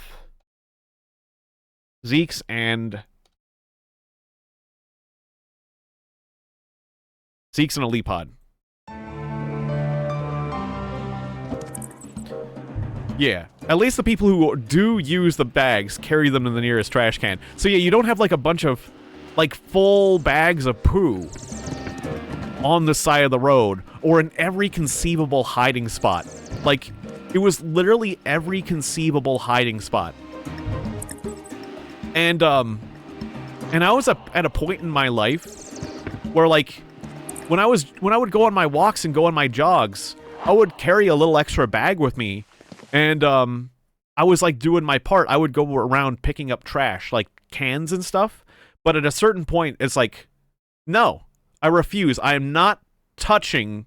I'll pick up all the beer cans. I'll pick up the plastic bottles. I'll go by the school, and I'll pick up the trash from the kids, because kids are stupid. The children that were littering near the high school and the grade school, little bit disappointed, but they're kids, you know, like, I remember littering once when I was a child. Like, I remember buying a candy bar and being in the middle of the city, and there was no trash cans for, like, blocks, and I remember, like, just letting a candy bar wrapper fall out of my pocket and tumble around. And I remember feeling like shit, but I remember doing it. I do remember doing it and feeling bad about it later. Like, that was wrong. I was told not to litter, but I littered that one time. But I was a child, and so it's like, yeah, I get it. And so when I go by the school, and like there was even like this drain pipe where like a kid had shoved, like the drain pipe was messed up and like a kid had shoved like a 2-liter bottle up it. Like, yeah, I cleaned all that shit. I would go on my jogs and I would clean up a bunch of stuff. And I would feel good about myself for cleaning up. But I cleaned up 1 or 2 of those bags, and then I found so many more bags. Just like so many more bags. It's like that I just stopped. I'm like, no, I'm never gonna touch one of those bags ever again. I hope they pile up so that I hope the people get, you know, caught. That I hope it becomes such an issue that, like, you know, that like they get somebody, you know, because there was literally like cops. It's weird. There was actually like cops, like bicycle cops, that would ride through those bike trails and stuff. And it's like, I hope one of those bike cops like notices this shit or like catches them. Like I actually am gonna leave it so that it becomes such an issue that like the stump overflows. You know, like it needs to, that somebody can, because I could complain about it to the council or whatever, but like, you know. What'll actually get people to be with me is if other people see this shit. So it's like, it actually felt better that I was like, actually at a certain point it was just better for me not to touch it. It felt like that was actually going to be like a way to get the problem to stop, is like, because then more people would see the problem. So yeah, just like at a certain point I just was like, nope. I might be a nice guy, but I'm not touching that. No more. Never again. Alright, so I just got an Elite Pod from the north.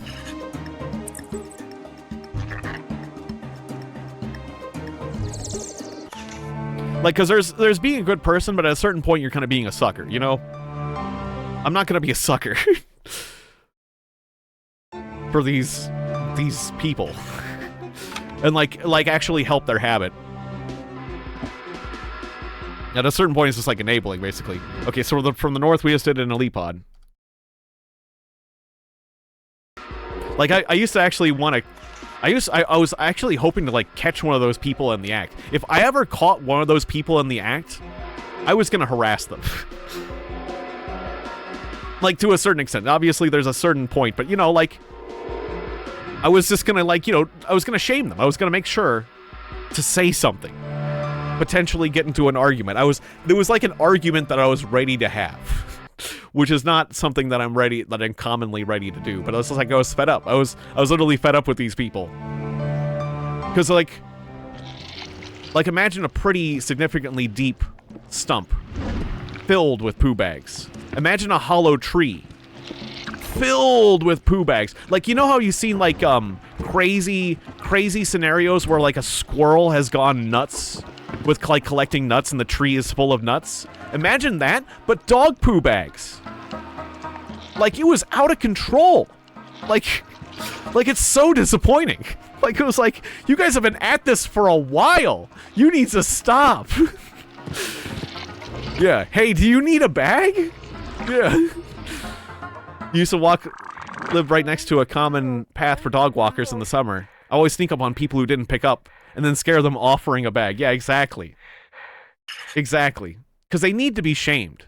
Squirrel gone nuts. They just need to be shamed. This is at a certain point. Like, I don't like shaming people, but at a certain point, certain people do need to be shamed about certain things.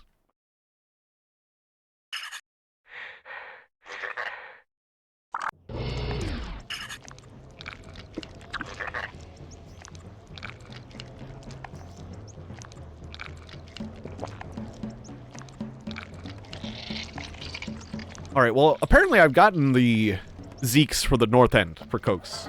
So we'll just drop this Zeeks off at Planet Weezwo. Even though I think Planet Weezwo is done, this will be like double checking at this point.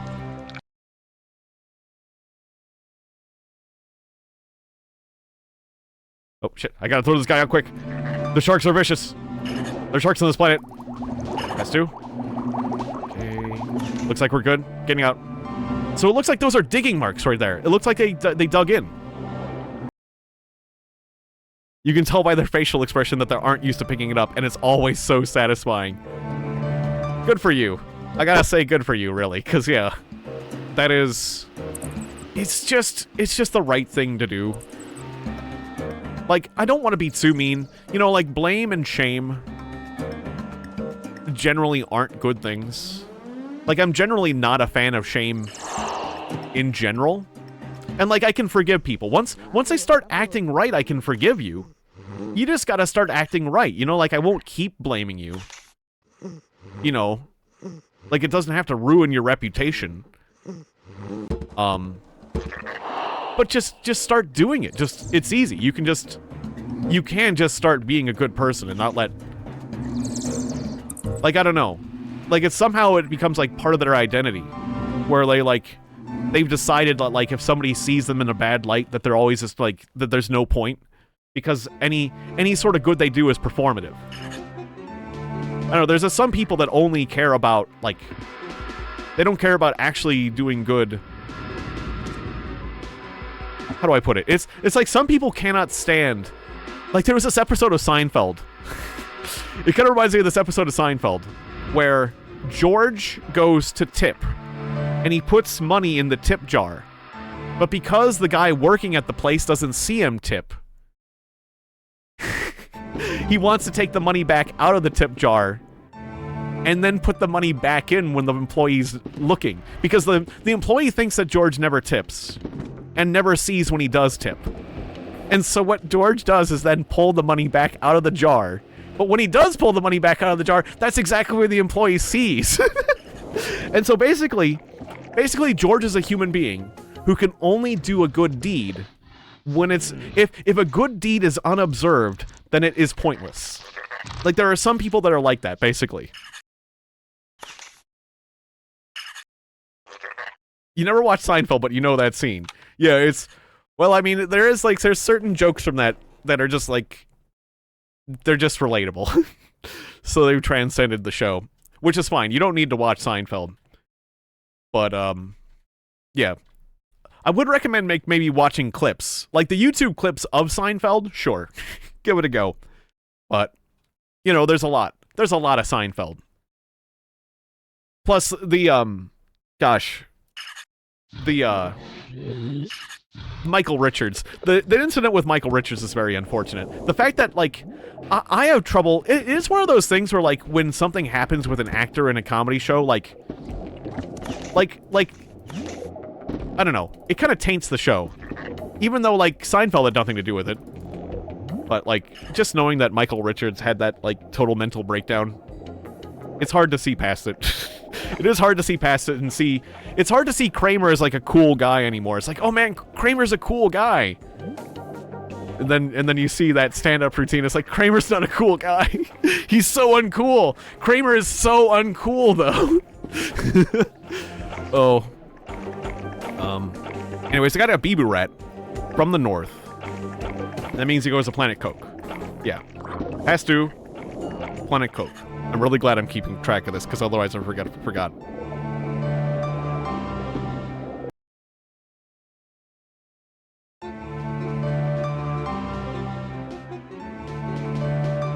Yeah, it is true. That stuff, despite the stuff that happens to food, is true. That also happens. That's why it's customary in Germany to pay after you receive the food. That's interesting. Alright, so 1 Bibu rat to Planet Coke, north.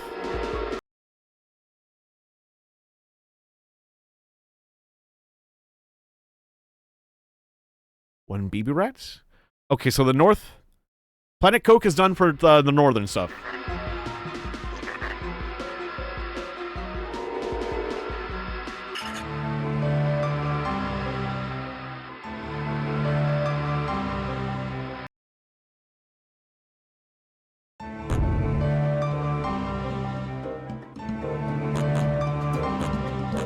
But just in case, we'll redo Planet W, because we're still not sure of Planet W, so I'll see if I can gather anyone else from the north right now, because I'm forgetting where I visited. Do you have an elite pod? Do you have an elite pod I could buy?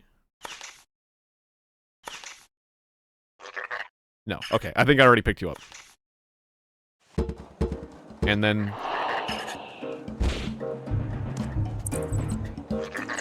Necros.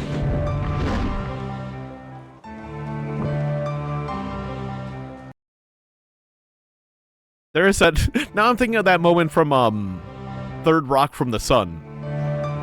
It's supposed to be a joke, like a normal person wouldn't do this, but a lot of people have, like, responded to it like, oh, that is brilliant that he did this. The main character in Third Rock from the Sun, Dick Solomon, was, at a restaurant, and he's like... He puts some money down on the counter, or on the table that they're sitting at, and says, like, this is your prospective tip. This pile of money here. Anytime you displease me, I shall remove money from the tip. And so, like, the waitress, like, or waiter, I forget, but the waiter, I'm just gonna say waitress. The waitress, like, screws up, or says something, or does some little thing that he doesn't like, and he starts removing dollars from the tip. But then she does something he likes. He's like, oh! And he starts putting money back onto the tip. So, like, it's just like this roller coaster where, like, anytime the waitress, like, pleases him or displeases him, the money's like, oh, starts taking money. But then, like, he does something good, or she does something good. Oh! Money goes up. Something bad. Money goes down. So, and it was like the most petty things. And the thing was, he was incredibly petty about it. So, like, the money was going up and down like a roller coaster throughout the whole scene. Until, like, Dick Solomon's date. Until his date was, like, completely offended. Because he was on a date, so it's like... But it was amazing. But, like, the thing is, nowadays people are seeing that scene on, like, YouTube and stuff and being like, that's genius! Next time I go out, I'm gonna do that. But it's like, no, you're not actually supposed to do that. You're not supposed to say that that's... The point is that that's actually, like, that he's an alien and he doesn't get our culture, and that's incredibly rude. The point is that that's incredibly rude. Yeah, you do that in your head, but not to their face, exactly. It is true, we're all doing that in our head. We are all doing this in our head, so it is incredibly funny, but it's not like you're not supposed to be like, yes, I'm gonna do this! Oh. But hopefully those people that are commenting that are, like, joking. Because you're not supposed to actually want to do that. But it's really funny. It is really funny. There are certain jokes in Third Rock from the Sun that are very, very funny. I really like that show. I really enjoyed it.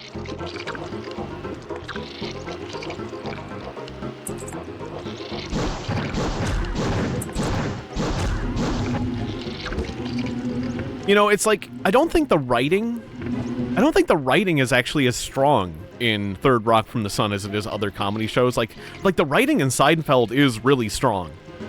But the thing that makes Third Rock from the Sun is, like, the delivery. Like, the delivery is impeccable. Every single joke is delivered so well. And, like, some things are just funnier because of the way they interact. Like, oh, I'm forgetting the actors' names. It's like Sally and Don, I think, are the characters' names, but, like, their scenes are really funny. It's just something about the delivery. Like, the actors are, I think they just, all have, like, really good chemistry comedically. So that it, like, I don't know, it kind of elevates things where, like, things are funnier than they would be, even. Perhaps. Like, if any other actors were delivering those lines, it wouldn't have been as funny, I guess, or whatever. Just about. I mean, it's not entirely true, but it generally is sort of like... I generally enjoyed how well their delivery was.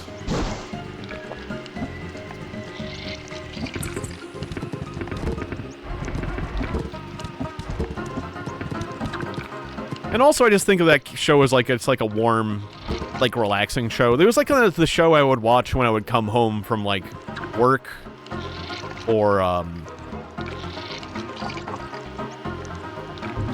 school or whatever. And it was like, it was a show that was kind of more consistently funny.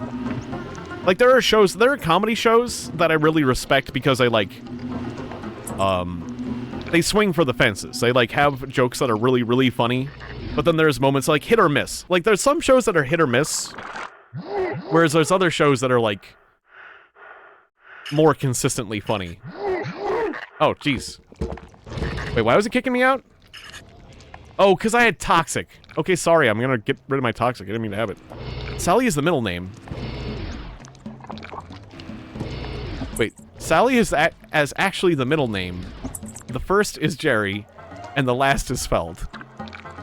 Indeed, Jerry Sally Feld. Wait, I'm a little confused. Because wait, wasn't Sally one of the characters on Third Rock from the Sun? Or I can tell you're making a joke, but it's, like, not computing. A little bit. Sally Feld.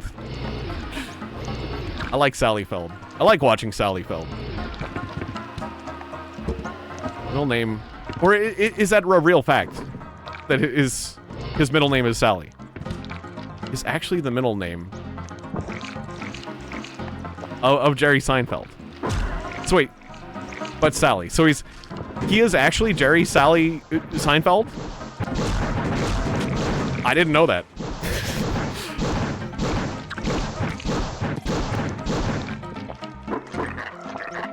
Sally Feld.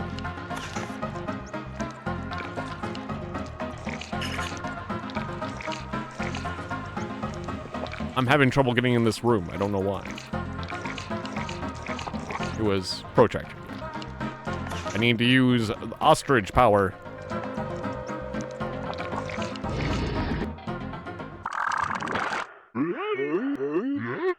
Oh, he's happy about the pop-ons. I didn't mean to pick him up, but yeah. Those pop-ons for you. Okay, so we got a new Zeke's from the south end. What do we need for Cokes? Got everything for Cokes. Or no, we need a Bee-Boo Rat for the southern end. Okay, we need a Bee-Boo Rat for the southern end of Coke. But then these will go to the next... And these other guys will go to the next planet. Okay. Glad I'm writing things down. The Planet Glorks. We are really close to being done. This will be the last one for Planet Coke.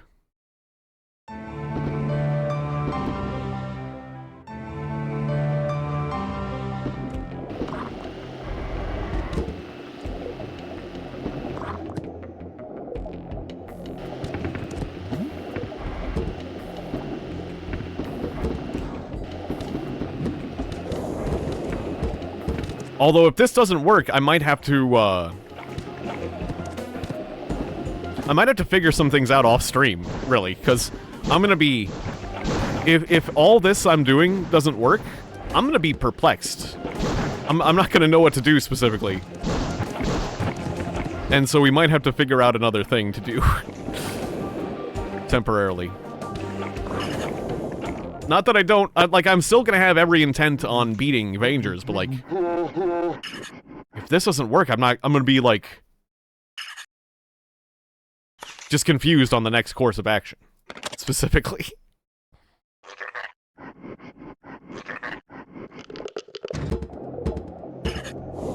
So I'm really hoping this works. Basically, I'm really hoping this works. Because we have hucked a lot of aliens onto a lot of planets.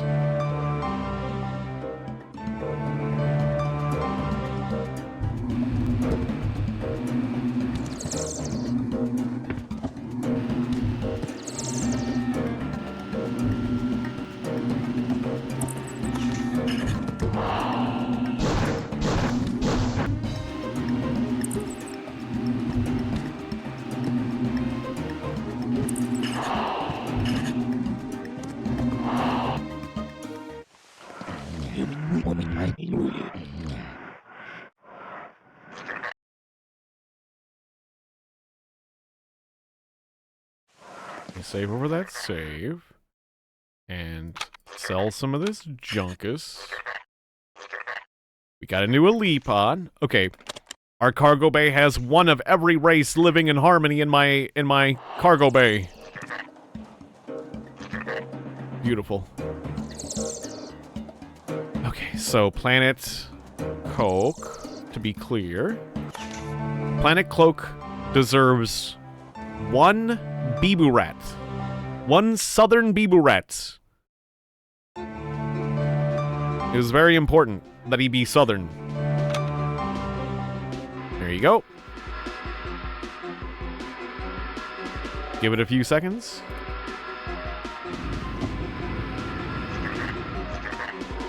Okay, so theoretically...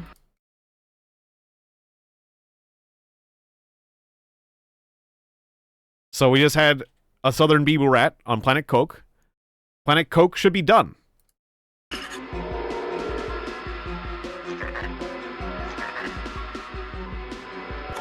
Now, I thought I had completed Planet Weezwo previously.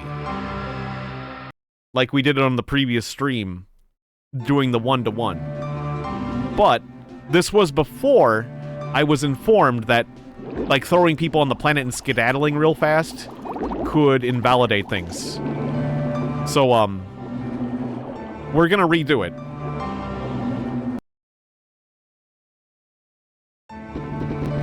I'm gonna try to move over...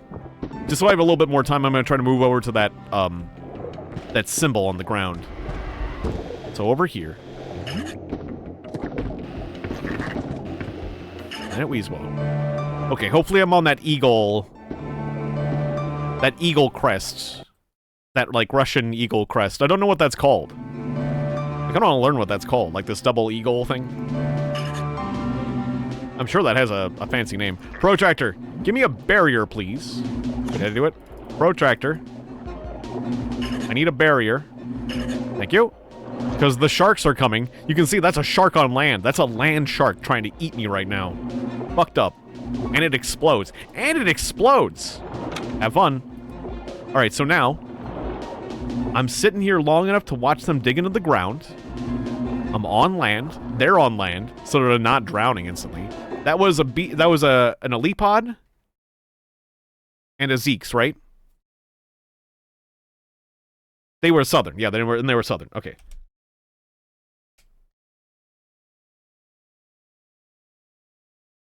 Okay, cool. So now the W planet has a southern elite pod and a Zeke's. Now, there is a small chance. There's a small chance that we have succeeded already. So we're gonna go to planet, Zyplo or whatever and see if the guy's like, hooray, you did it! Like, I just, like, hope beyond hope that, like, we've already met it. Otherwise, If we haven't, don't panic, because we got to throw a few more people on the W planet. But, theoretically, there's a decent chance that we have succeeded already. Spobson! I misclicked. Protractor. Spobson. All these drawings of me just going in here again and again and again. And it's weird how, like, my pyramid's messed up, where it doesn't even close properly anymore. I feel like we broke it.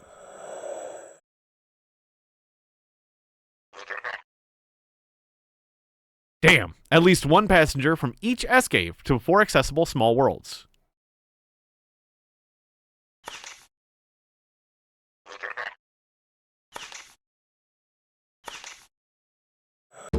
Wait.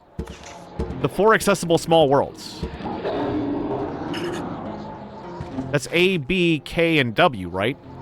Does that include this planet? Because that's also a accessible small world. I'm hoping that doesn't count this planet. But A, B, K, and W. He says 4 accessible small worlds. But technically, this is one of them as well. I guess we could do this one as a final thought. Maybe he means this planet. Do you mean this planet, or do you mean Coke? Or one of the others? I guess that's one last thing we could try, is populating this planet. I wasn't expecting it to be this planet, but it could be this planet instead. Okay, well, that's one last thought. That's one last thought. That's one last ray of hope if this all fails. Is we go through the whole process on this planet, too. Which is a lot, but it's better than giving up. It's better than giving up. Okay, so Planet W. We need an Elipod in the north and a Biburet. I will go for the Biburet first, because they do not play nice.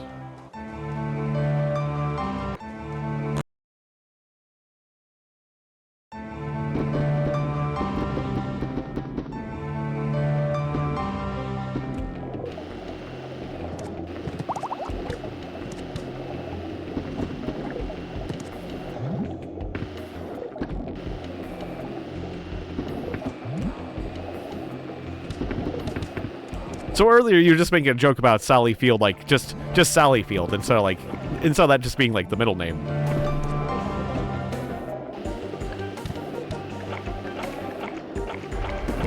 But yeah, so that,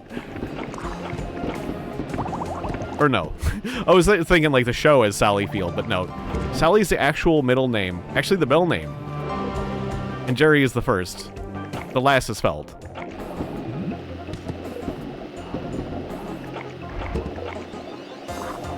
So again, like, I mean, I'll have to double check. Like, Jerry Seinfeld's actual first name is Sally, and he was going by his middle name.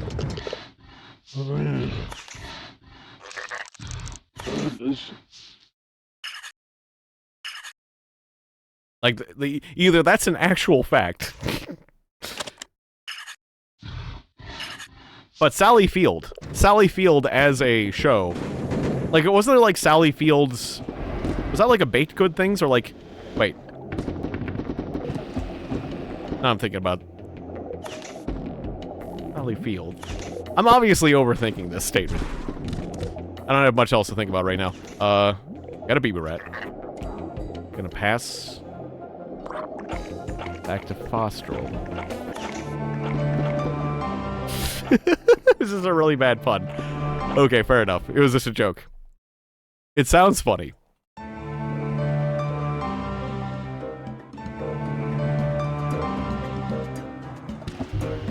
Sally Fields. Sally Feld.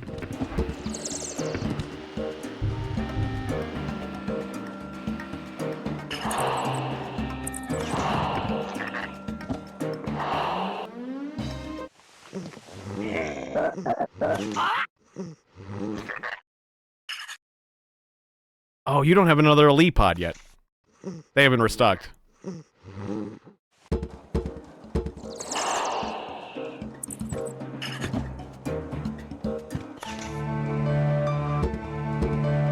I'm starting to get a little concerned about our lack of success. But, again, we probably just failed on Planet W.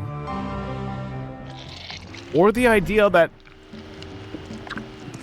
I'm thinking that the idea that we need to populate Planet X... It might have legs. That might be a solid idea.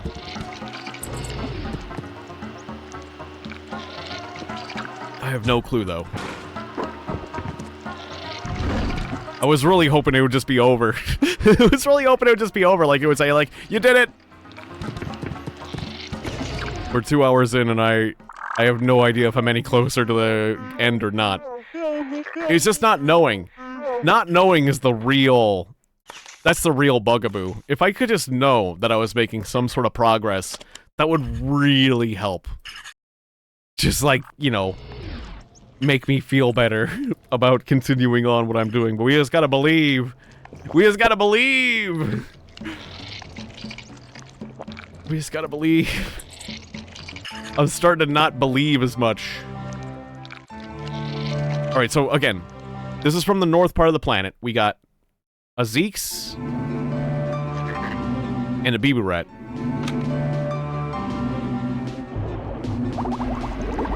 I'm gonna run from the sharks. No, I'm stuck by a thing. Okay.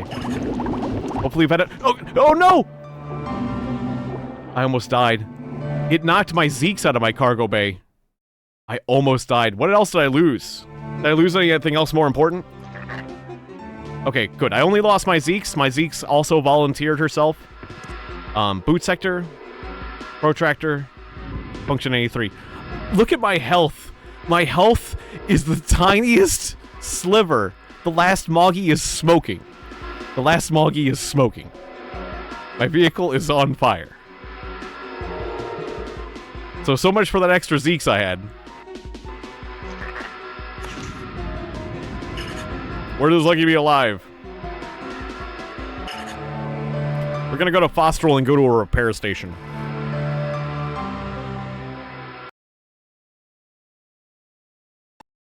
Alright, so we put like a northern Bibu Rat, right? Yeah. On Planet W. There was a Bibu Rat and also a Zeeks, but we already had a Zeeks, a northern Zeeks on Planet W. So, yeah. Oh, hey, I can get some Glue-X and glue my vehicle. I'll glue it with Glue-X.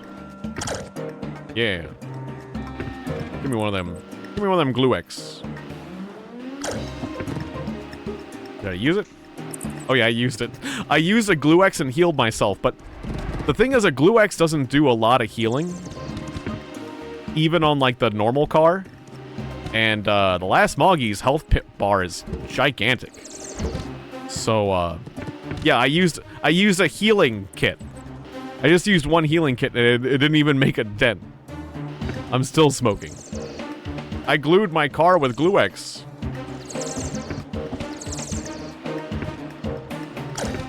How many Glue-X did we actually get? Oh no, there was no Glue-X in this one. Oh, maybe that was just another thing. Maybe I didn't actually get a Glue-X. It just looked like it. I thought it was like the glowing yellow thing. I mean, that would explain some things. We gotta go to the repair station.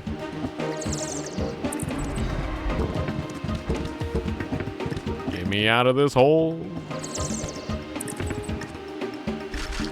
Okay, bring up my notepad again. So wait, from the W planet, we do need an elite pod, but I'm pretty sure the elite pod hadn't restocked, right? When I was last in. I mean, I was just there, but I can't 100% remember. And I am driving away, so let's just double check. You don't got an elite pod, do you? No. I'll sell all this, because we do need to make more money. We are hemorrhaging a lot of money on this venture.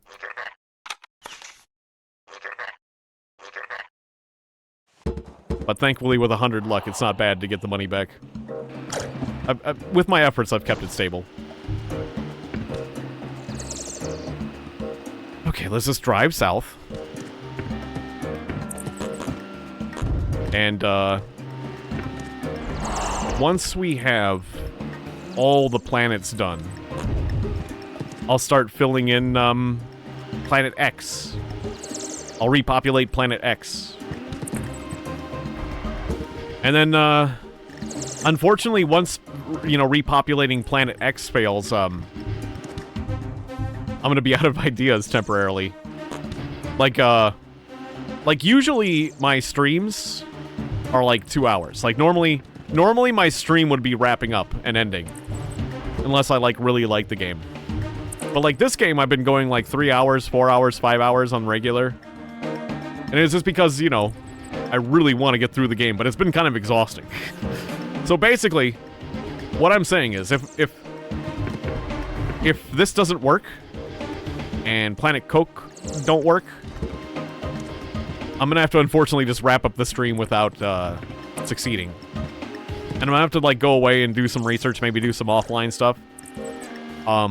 If I figure something out, we'll do Vangers tomorrow, but if I can't figure out anything, I might come back with, like, a different game tomorrow just to, like, have something fun to do. Just for my personal sanity. And then maybe I'll, I might move Vangers to, like, Sunday or something, you know? Something like that.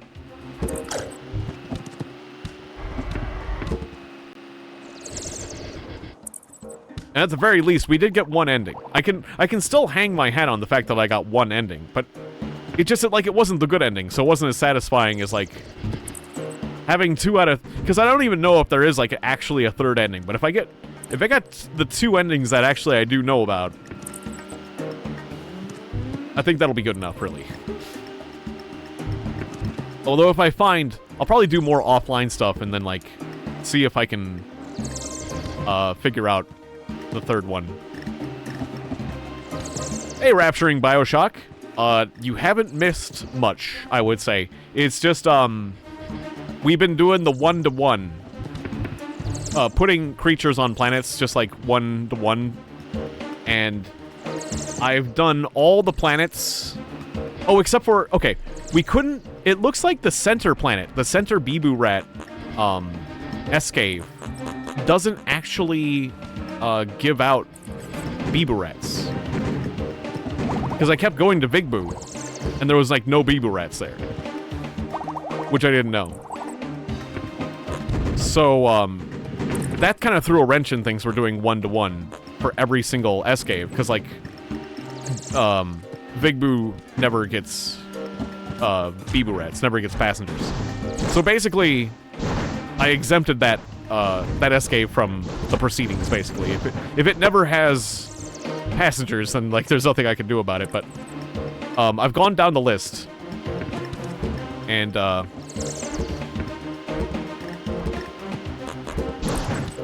oh, you need to do a taboo task for each Escave to get them? Oh, I thought it was just like a reputation thing. Like if you had enough reputation with the side. Like usually once I got enough reputation with the whole side, usually I could get like, I was allowed to purchase guys. But I could double check. I could do a few things, because that would certainly change things. I didn't mean to bring a Nimbos. It got into my cargo bay.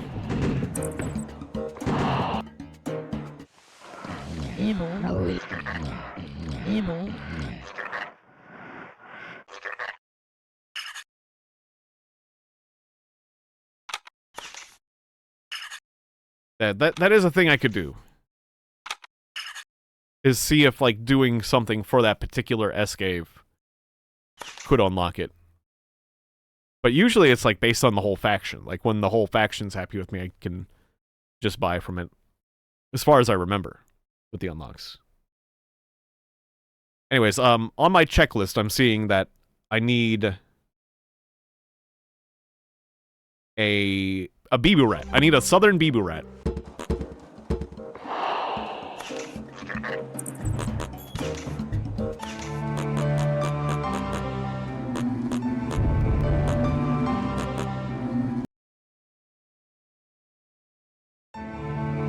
For Planet W, I need one southern Bibu Rat, and I need one northern Alipod, and that's it.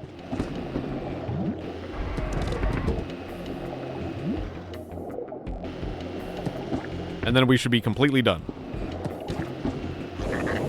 But if the center...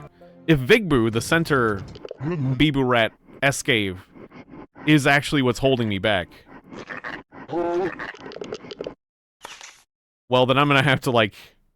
I'm gonna have to get a lot of Bibu Rats from that place, basically. But at least we'll have gotten one guy from every single other place, so at least it'll make it more simple.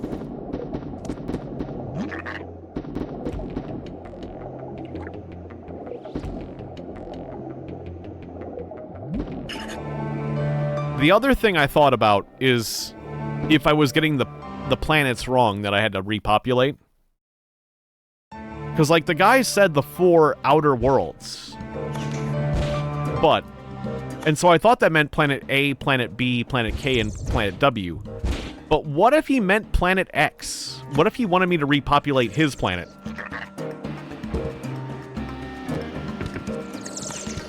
I don't think that's the case, but, like, that's a last thing. That's one other last thing I can try. Alright, I just checked in here. There was no elite pod.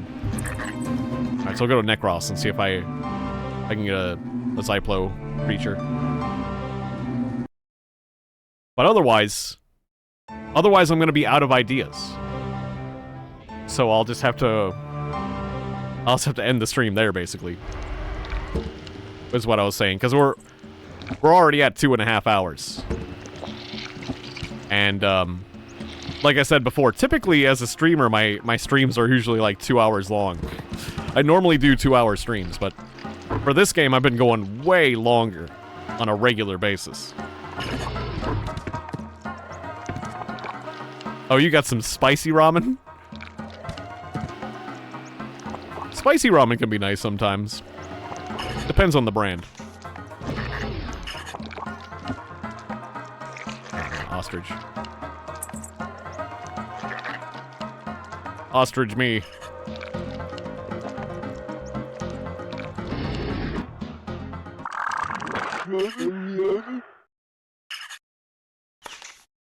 Okay, you got a Zeeks. Cool.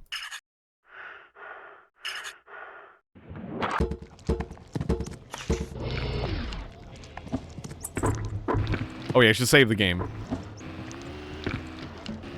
Alright, I guess I can trust the autosave for now. It's dangerous words, but I can trust the autosave for a moment. But I gotta save the next time I go into an S-cave. Boldak hot chicken. Sounds nice.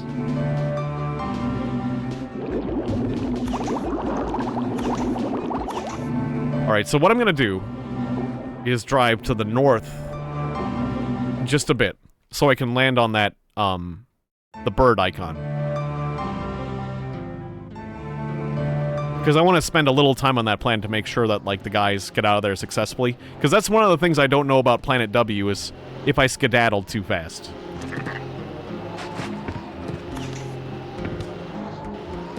Because, like, that was the other concern I had, is, like, if you don't fully watch the guys dig into the ground, they don't count. And boy, did I have to flee from this planet quickly, because this planet is scary. These explosive sharks deal massive amounts of damage. Oh. Okay, put me on this symbol. Right, I'm gonna protractor and get myself a barrier. Protractor barrier. Frickin' explosive sharks. Cool. And now... Wait. This planet didn't need a Zeeks, did it? No, it needed a Bibu Rat. Well, I just gave it an extra Zeeks to be sure.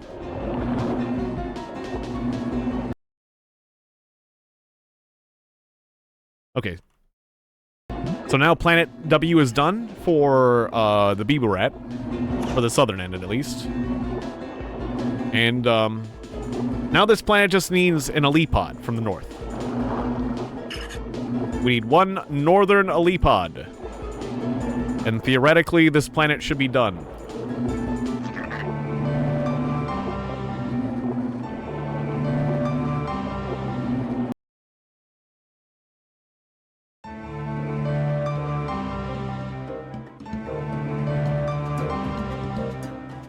it had a fire-spewing chicken on the package. Yeah, that's a pretty good sign. But yeah, I've had a few spicy ramens that are absolutely delicious. But I've had other spicy ramens where it just kind of like, I don't know, has like some weird spices with it that make it taste kind of funny. Or also just like it's so hot that it just makes you numb. Or there's just like the hot where it's just like you didn't even get to enjoy the flavors because you were mostly numb. But there's other ones that like are real. I've had some spicy ramen that's real good. It feels like my paint tool is more powerful than usual. I don't know why. Like, normally it doesn't spray on slowly. Whoa, that guy got destroyed! Did you see that explosion? Just go rocketing across, well, this guy's messing with my view. There was a guy, like, right here. And then he just he died. It was like a Rafa. And he died and his explosion went rocketing at like 100 miles an hour to the upper right. That guy died. When I've seen people die, but that guy died. That guy just got hit by a chain explosion and got sent to another dimension. Oh, he got ended. Okay, so again, I need one elite pod from the north, which isn't in stock right now, so I guess I gotta fill some time. I'm gonna drop by Necros, and I'm gonna start throwing guys on the planet, the expert planet. We'll start preparing the next planet just in case. Planet Zyplo or whatever.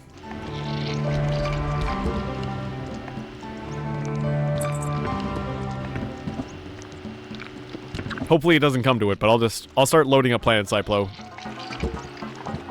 I don't believe it's right, but...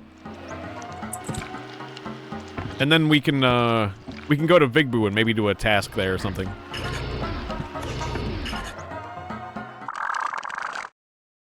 That is, if we can get a good task. Okay, there's nobody here right now. That's fine. Alright, well, since nobody's in stock right now, we're gonna go to Glorix and we'll try to do a Vigbu taboo task. I don't got any better ideas for the moment. We just gotta wait for the next, season. Cycle, that's the word. The next phase.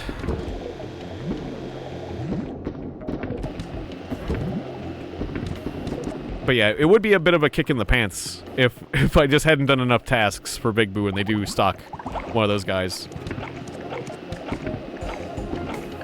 But it would explain things. I would be happy, but also disappointed.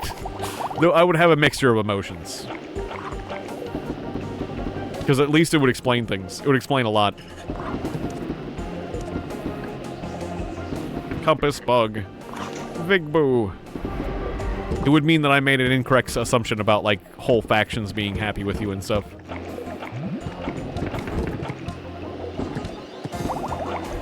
Because I thought that's how it worked, was on a faction basis, but... honestly, I cannot say for sure, or say that I remember for sure. It has been such a long journey. And this game is so crazy. How can anyone know anything in this world?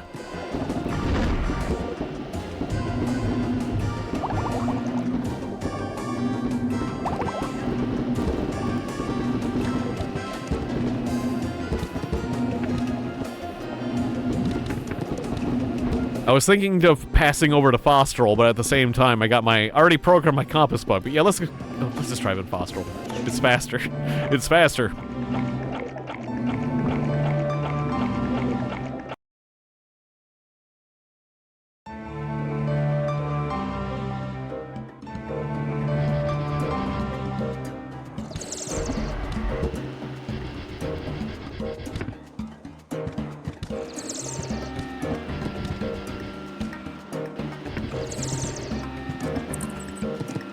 It's about 30 to the south.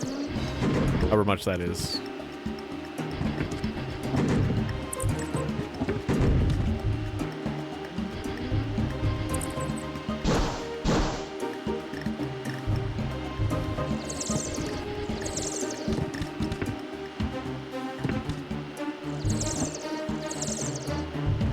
I'm gonna say about here.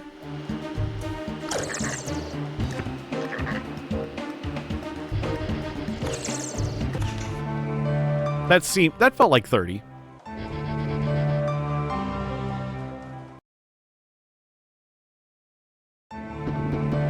Hey, that was pretty good. That was really good.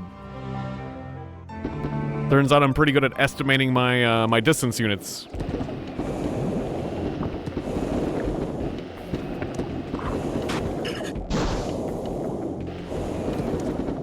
Oh, I just ran out of Gorb. That was my last Gorb.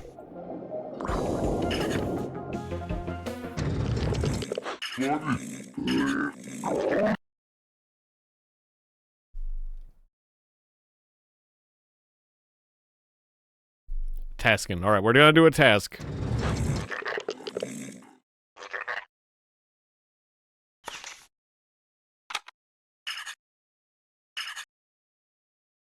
Also, I'll sell this stuff because money. And also, I gotta empty out my cargo bay.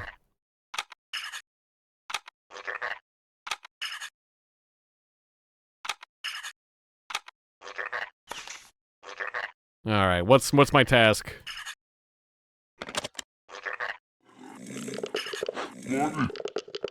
What is my task?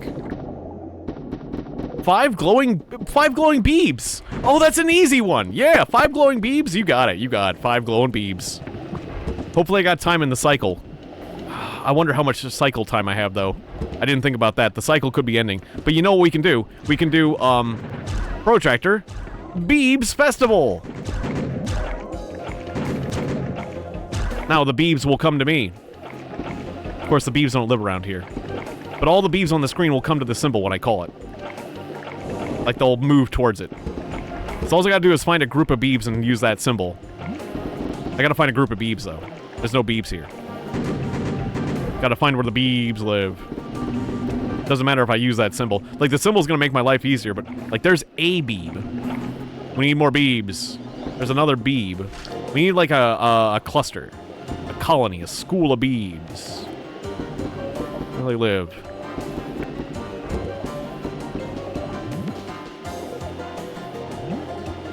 Come on, I just need to see beebs. Any beebs. I see those bastards all the time.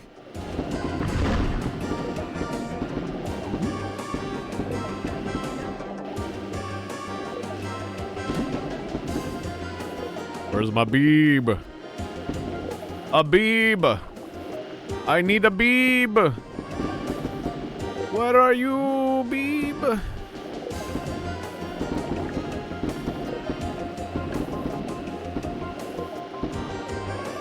Exactly. When you need a beeb, they're gone.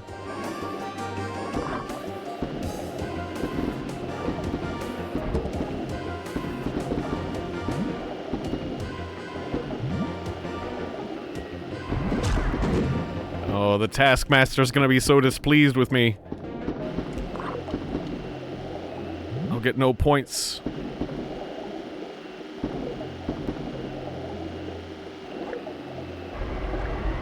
I'm gonna get no points on Taskmaster.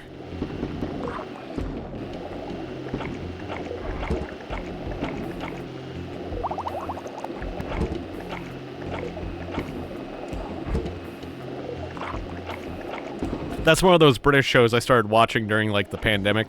Well, it was actually before the pandemic. They started putting their episodes on YouTube, but, like, I also watched it a lot during the pandemic, as, like, most people did.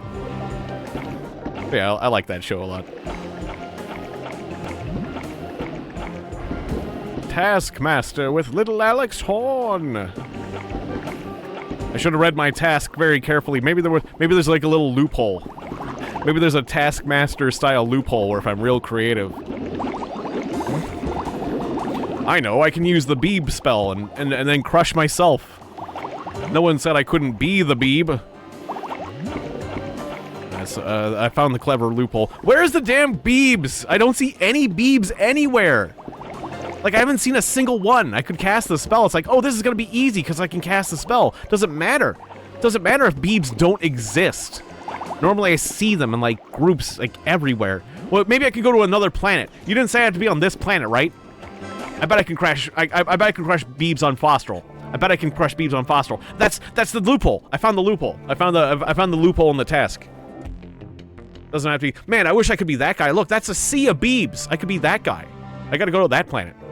I gotta go to Beeb planet and just crush all the Beebs. And there's a sea of Beebs. There's not even already ground because there's so many Beebs. So I gotta find Beeb planet. Wait, I heard a Beeb get crushed. Alright, whatever. Protractor. Beebs Festival. There's a glowing Beeb. There's a glowing Beeb. There's a glowing Beeb. He's coming. Crushed him. Okay, that's one.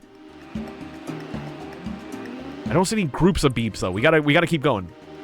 I did find a glowing Beeb though, but there's more Beebs on Fostral, I swear. Or at least you can see the Beebs easier on Fostral or something. But they're all underwater in Clorix, really. I mean, I do see their groups though, but then hang on underwater. So I might have just like not seen them.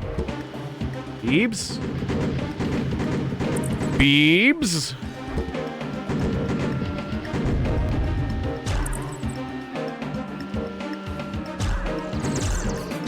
Stop messing with my view with those wormers. I don't have time. I'm on a taboo task.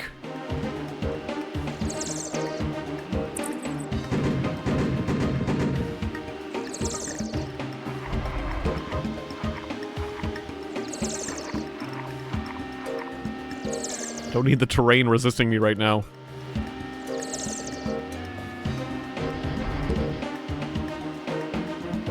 I swear, I'm used to seeing, like, whole hordes, whole schools of Beebs. Just, like, walking around like they own the place.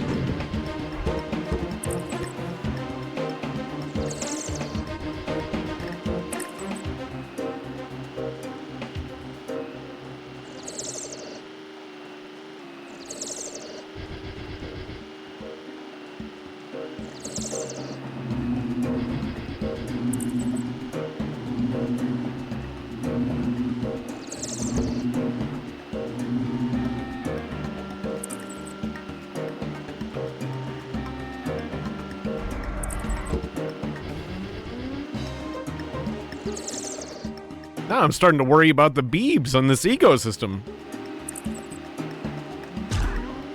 Like, what has become of the Beeb? The noble Beeb. Beebs used to roam these plains. They used to be all over the place. Beebs as far as the eye could see. But then we started killing the Beebs. We started killing them, we did. Started crushing them and making them our currency. You know, I think that was the biggest thing, is like basing our currency on them. That kind of did them in. Now there's hardly any Beebs left. What I would do to see one last Beeb, just one last Beeb roam free so I could crush under my tires and complete this task. That's all I want, is to just crush one more Beeb under my tires. I just wish I could see the last Beeb.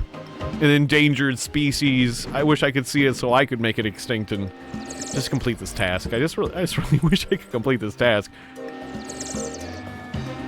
Can I just crush the last one? The last Beeb.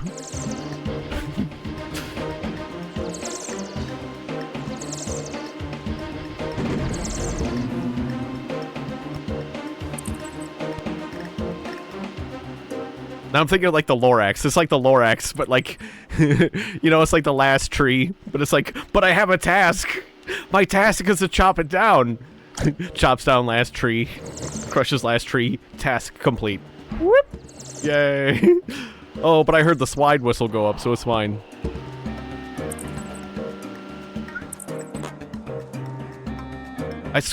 Like, there's no Beebs anywhere on this planet! What happened?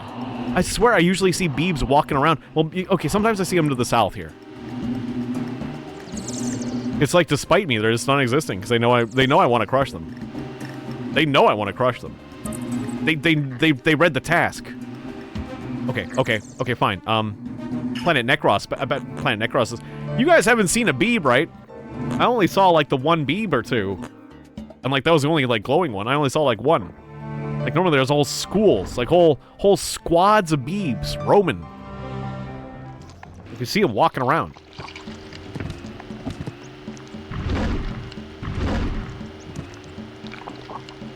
Never you seen a single beeb. I'm starting to run out of time for this task. There's a beeb! It is glowing! There's another one that's glowing! Alright, hang on. This isn't the best space for it, but, whatever. Beebs Festival here. Come here. It'll be hard to, crush them. Come on. They're coming, they're coming. Those are glowing beebs. One of those is glowing. I crushed it. Okay. I've crushed one glowing beeb. I don't know about the other one. The first one I crushed was glowing. There's more beebs coming. Okay, cool. I just need 5. Hey, Rachel! You caught me crushing beebs. I'm crushing beebs right now. As, those are these little guys. These little guys? That was zooming in. That's a beeb right there. And I'm crushing them. I'm crushing them real good. Every time I crush a beeb, I get $1. Oh, that was worth 100. That was a glowing one. Or like... It was like a green one. There's certain ones that are worth more. I'm trying to get glowing beebs to finish a mission. Every time you crush a... Imagine just crushing a bug and you get $1 because that bug is your currency. Imagine if insects were your currency. The tiny trucks you pull back and release. I know what you're talking about. Those classic toys.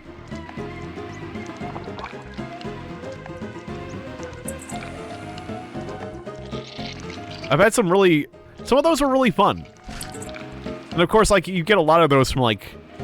There's, like, a lot of those style toys you get, like, from fast food restaurants, too. That were, like, weren't as good. Oh.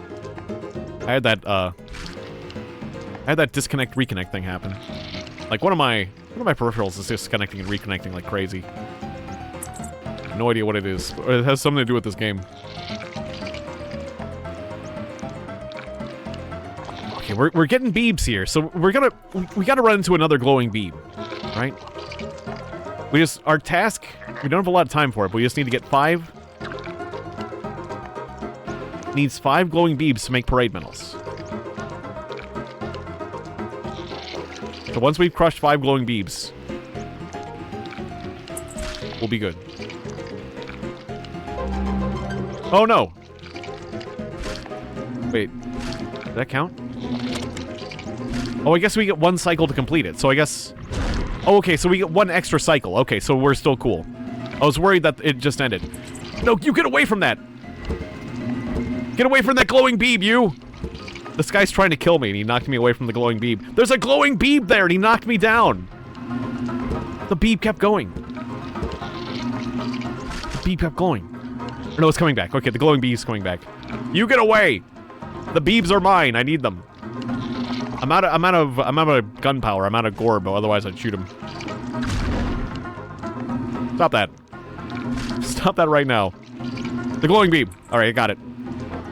All right, so that's like 3. I think we're up to 3 glowing beebs now.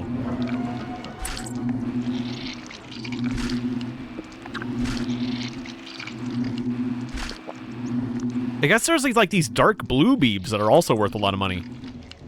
I think like these green blue beebs are worth like... Are they worth more?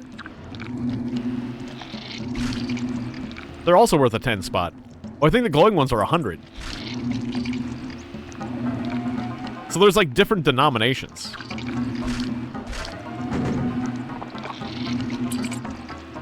You were gonna struggle. If I didn't understand what you're talking about, you were gonna struggle to describe it, yeah.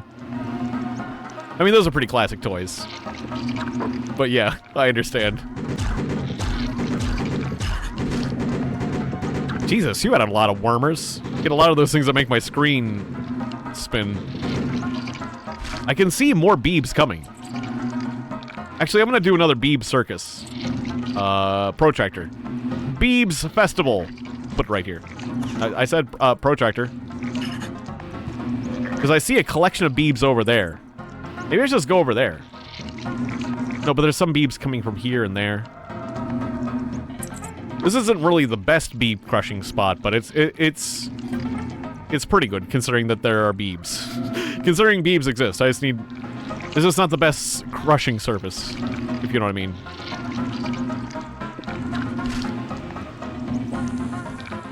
Man, I thought this task would be really easy, but... Turns out the glowing Beebs aren't as common. Oh, there's a glowing Beeb!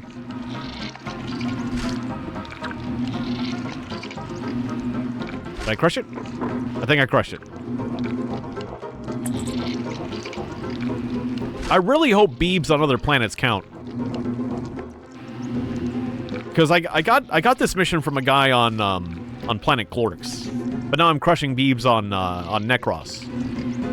But I think this will count. I'm pretty sure I just need one more gosh darn glowing Beeb.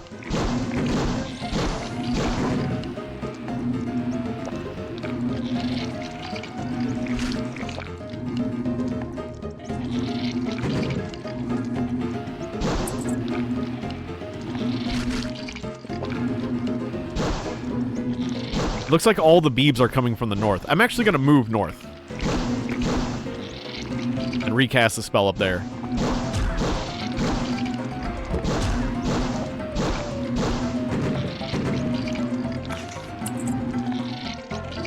Protractor, Beeb.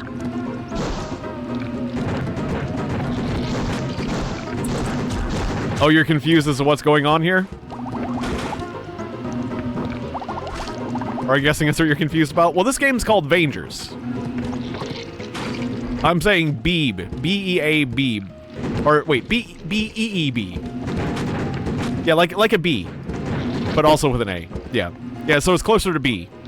It's like between B and Beed. It's a Beeb. A Beeb. B-E-E-B. Beeb, Beeb, and beyond. And it is the currency of this world. Okay, so... Once again, Protractor. Beeb's Festival, please. I need the Beebs to come over here right now. That's the name of these little insects who are our currency. If I had any Gorb power, I'd be shooting this guy right now. Go away. Just get out of here. Get out of here, guy. Shove him out of here. I'm in a really powerful vehicle, so this guy who's trying to kill me is no threat. It's like being attacked by a toddler.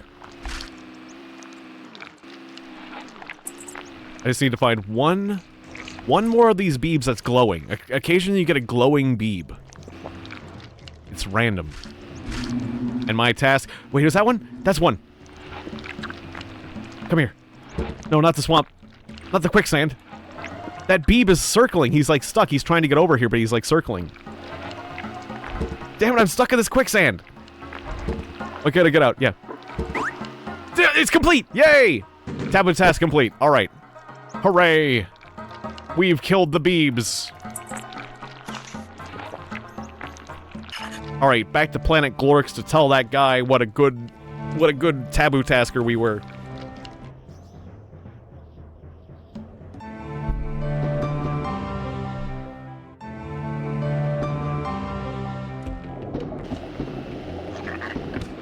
Alright, so, set my compass to Vigbu, and we'll go over there and see if anything's changed.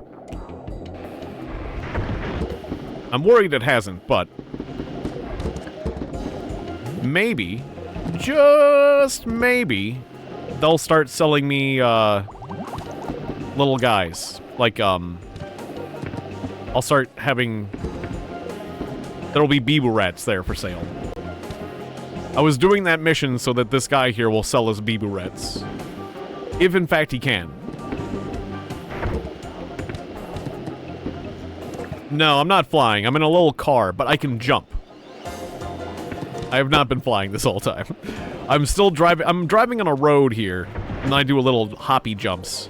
I've got like a shield meter in the upper left corner, and that's also my energy for doing the hops. And then I can teleport. But yeah, this is a road. This game also has like a camera where like it's a pseudo 3D mode, but it only works when you're driving. Like it only moves the camera as you drive, so it's like kind of annoying. But you can see me kind of like jump off the road a bit more. The problem is it's only motion activated, so it's like it's annoying. So that's why I keep it off. Otherwise, like that's kind of neat, but it's also motion activated. This is a game from 1998. This is a game. This is a video game that I found in a bargain bin for $5 back in 1998, and it changed my life. It is, in fact, a Russian game, and it is very confusing. Whoever bought the game originally returned it because they couldn't handle the game. They couldn't handle it. It was too weird, so they returned it. Like, they must have bought it at full price, and then they returned it, and then I got it out of the bargain bin, and it was perfect for me. Whoever this game wasn't perfect for, it then fell out of their hands and fell into my childhood hands, and I bought it, and I was very happy. Because this game is insane. This game, you are a mutant. A mutant that has evolved from humanity. Yeah, it's so on brand, my dude. It is. It is totally my brand. I lucked out. So, the history of this game, how it turns, or the story, is that you are a mutant who has evolved from humanity. Shit, now they're selling Beeble Rats, you're right! Oh, fuck, you were right. I just didn't have enough reputation with this one place. Oh, shit. Okay.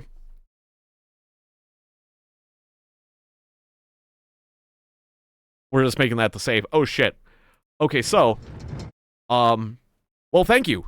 A big thank you to Rapturing Bioshock for helping me out again, because, apparently, this guy does sell Beeble Rats once you get enough reputation. I just didn't have enough reputation with this one store.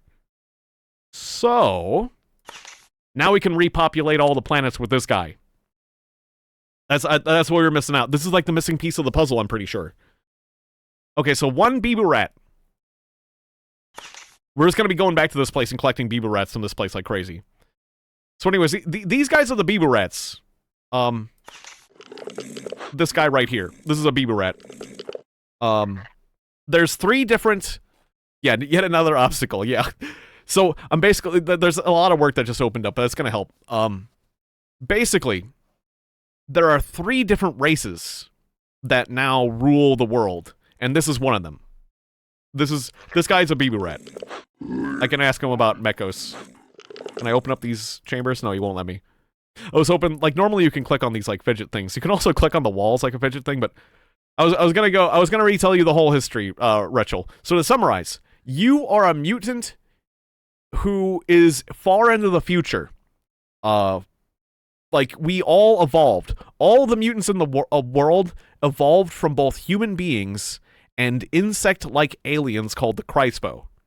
And, like, there was a war. There was a war between the humans and the aliens, and the humans lost. Because the humans, there was portals. Basically, to go back a little further, suddenly portals. Suddenly we found these portals that opened up. And because we found these portals, we didn't need to travel the stars using, like, spaceships. And we just started exploring this chain of worlds using cars, using, like, weapons of destruction. War cars, like this one. There was all these human beings started going across this chain of worlds, and we started conquering and dominating using cars. And then, we ran into the Crispo, who were these bug-like aliens. And instead of, like, because we were destroying all the aliens and just kicking ass, and were, like, unopposed. But then we ran into the Crispo, and the Crispo treated us like insects. We were insects compared to them. So the human beings just totally started... We met the Crispo. The Crispo didn't even see us as a threat, but then we attacked the Crispo, and the Crispo crushed us. They absolutely crushed humanity. And then the human beings were losing. And because we were losing... Hang on, I'm gonna get to work on what I'm doing. Okay, so Planet Arkaznoi. I'm gonna throw this guy out. I just gotta not get killed, too. Alright, story's on hold for 1 second. Alright. I'm trying to repopulate the world, so I'm throwing this guy here. He goes in the dirt. Count to 4. 1, 2, 3. Get me out of here. Okay, good. Anyways, so humanity got crushed. No, I went to the wrong planet. Oops. Get me out of here. Pass to Fostral. Okay, it's safe, Fostral. Some of these planets are really, really unsafe, but we're trying to repopulate them. Oh, and I gotta take off the done status.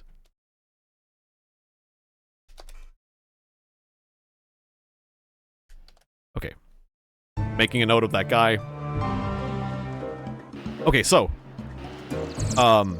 humanity got crushed by the Crispo, and in our desperation, we unleashed a virus, and this virus was too successful. It was a bioweapon, and it killed everybody. It killed the Crispo, and it killed the human beings, and caused a thing called the creature soup. So basically, it was a genetic virus, and it made everyone into a creature soup. It's actually pretty self-explanatory.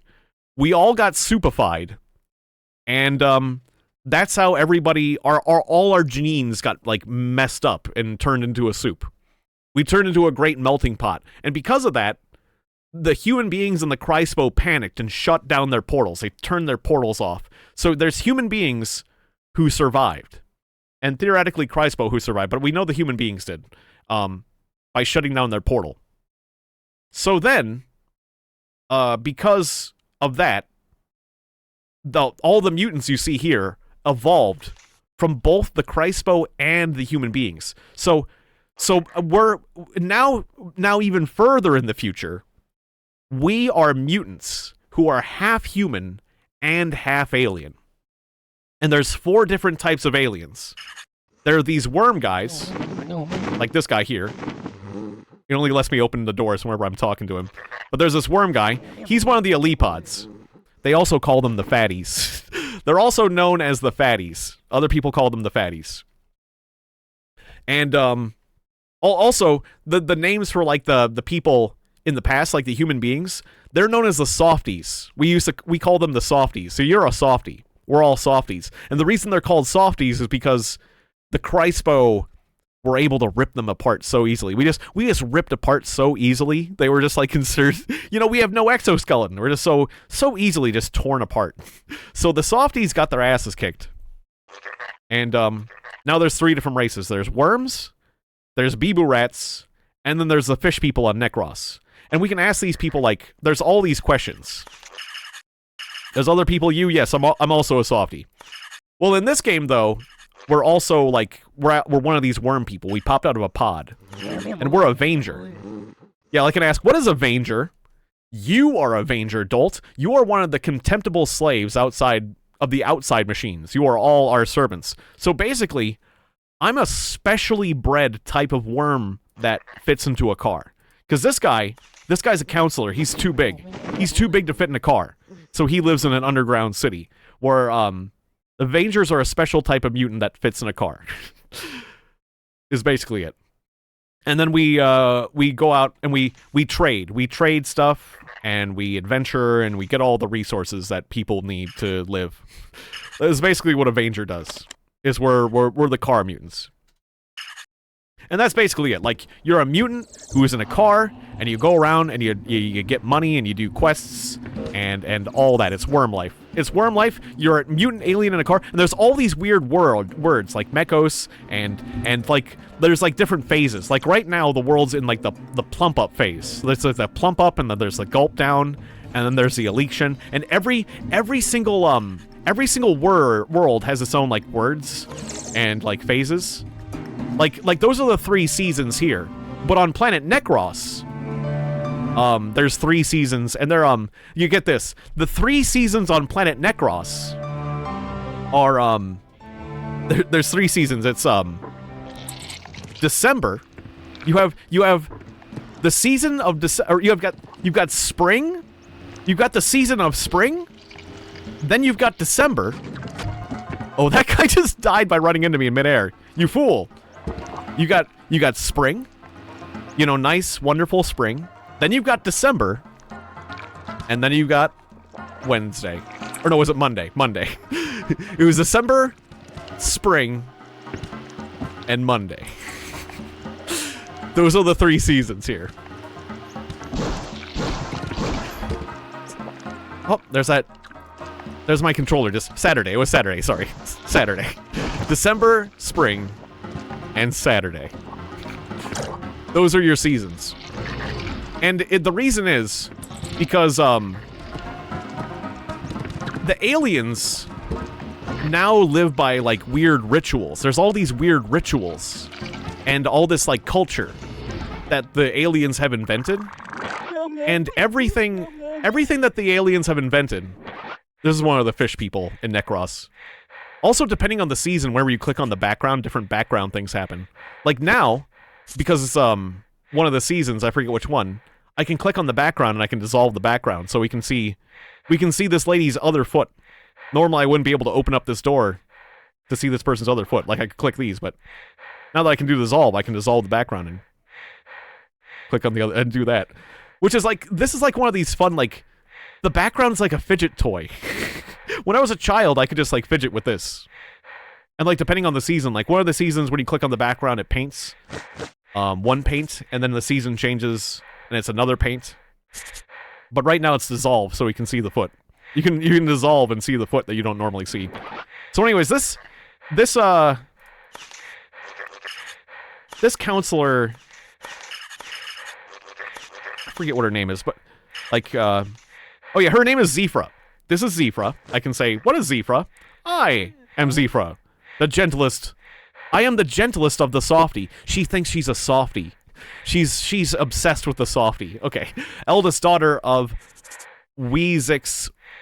Eldest daughter and Weezik's wife. I am the guardian of the faith and protector of the bees owners. Weezik's wife? Way creepy. She is. Anyways, yeah. So, this is one of the races, the fish people. And where was I? Like, talking about, like, the whole history of things. That, like, that's right. All the aliens are, like, doing these weird traditions. They have all these weird traditions that even they don't even understand anymore. Like, they're just going through the motions and repeating things. Like all the meaning, all the true meaning of everything has been lost to history. And we're all stuck in repeating these traditions that we don't even fully understand. So, like, all the aliens are, like, confused, and they just all have all these weird cultures. Like this person's culture is based on the ancient softy stuff. So she reads, like, she, like, read a calendar and looked at a calendar and interpreted it wrong. So that's why it's, like, we got, like, Saturday and December and spring. But, like, then there's, like, the Bibu rats who are obsessed with, like, strength and explosions, and then, like, the worms who are obsessed with, like, phlegm and junk. And, like, yeah, basically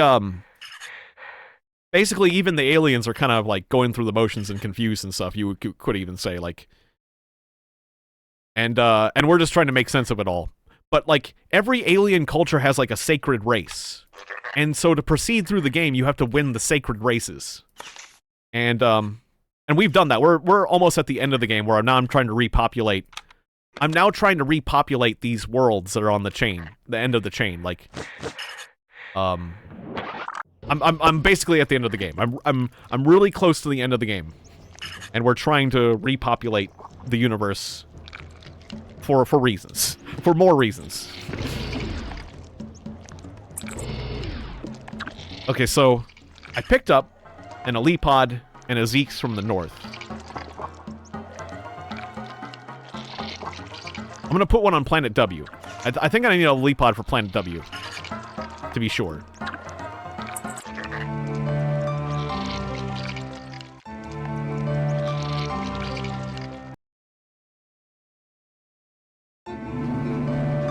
Okay, this is the planet. This is the planet that has exploding sharks. Okay, go! And, you too. Why not? Because I forget who's going where. Alright, now we gotta get out of here. Hopefully they burrowed into the ground. Okay, cool. Some of these planets are really dangerous. That planet has sharks. And they'll run into you and they'll explode. And so they can kill you really quickly. Anyways, those two people are going to try to repopulate that planet. But the main thing is we need, so wait, that was Planet W. I'm writing all this down because I got to do it one-to-one. So that was from the north. And it is Zeeks and a Elipod. Done? Okay, so Planet W has had one of every creature except for the central. Now we just need to get every planet needs a Bibu rat from the central location. So we're really close. Okay, so the reason we need to repopulate these outer worlds is because... Let me look at... this is the chain of worlds. There are these creatures called larvae that exist from the before times when the Crispo, the original insect aliens. The Crispo had these things called larvae that would command their troops. Because their troops were like drones. And, they needed, like, psychic... basically, they're generals. Because their troops were kind of mindless. Anyways, these larvae live underground and are immortal. Or, well, not immortal, but they're ageless? They never die. Whatever that word was, where, like, they can be killed, but they just don't die of old age. Anyways, these larvae, would command the troops using, like, psychic messaging. With ESP. But now, they continue to do their job to this day, but we are no longer the Crispo, but we are part Crispo. Immortality. Yeah, they're immortal.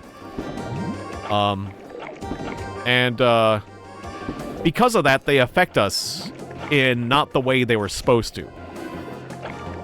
Like, basically they're making us crazy. They're making us all crazy. Like, we're all crazy. And it's partially believed to be the influence of the larvae, because they're just trying to command the troops in the old way. And so, or at least there was this other alien guy who was telling me that I need to repopulate the outer worlds so that we can be free from the psychic influence of the larvae and stop being crazy. And that'll get me the good ending of the game.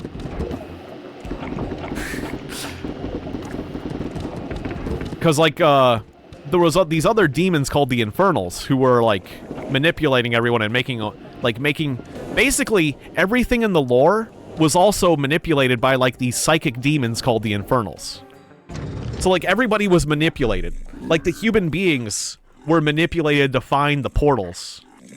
And even, like, cause the whole chain of events to happen. It was because people were being manipulated. And so I'm trying to, like, set everything straight.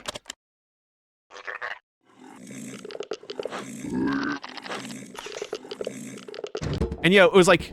And part of the manipulation occurred all so that, like, because the good guy was saying that he was also involved in the manipulation. The guy who's, like, telling me what to do. Like, that was all to create the Vanger. Everything was done to create me. So that, like, this all can happen. Like, the bad guys, the Infernals, and this other, like, crystal hive mind guy were, like, competing to manipulate everybody. And, I got a bad ending where I helped the Infernals. And now I'm trying to get the good ending where I'm helping the other guy. Basically. Okay, so we're on Planet B. And now I'm throwing a Bibu rat, a Bibu rat from Vigbu, onto Planet B. Okay, I kind of ramped a bit there, but it looks like it worked.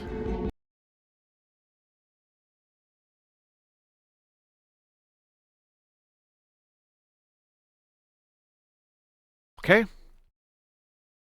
Planet B's got a Bibu rat. Yeah, I'm glad you're here too. This is a game that means a lot to me. Like, I always wanted to see the ending, but it's like, it's no wonder I never beat this game. It's hard to beat even with an FAQ. It's hard to beat even with, like, a squad full of chat members that are helping me with various FAQs to get through this. Like, it's absolutely no surprise that I never beat this game. Like, I'm happy that I got as far as, like, Planet Necros when I was a kid. Like, that even... I'm realizing that even making it to Planet Necros and, like, getting the protractor was pretty far. Anyways, this is a planet where I, like, solved a puzzle. There was, like, a puzzle on this planet. We solved it. And it was goofy. We had to, like, hit these letters and... Like, each of these things, like X equals F. And so I had to find that symbol and translate it. It was a whole thing. Mostly I did, like, a lot of, like, trial and error to get it done, though, too. Alright, so back to Glorix. But this is one of the planets that we're repopulating. People are gonna live here. Wouldn't you love to live on this planet? It looks pretty nice. Pretty sweet. You get murmuring, and you get a puzzle. The endless murmuring and flashing lights are key selling features.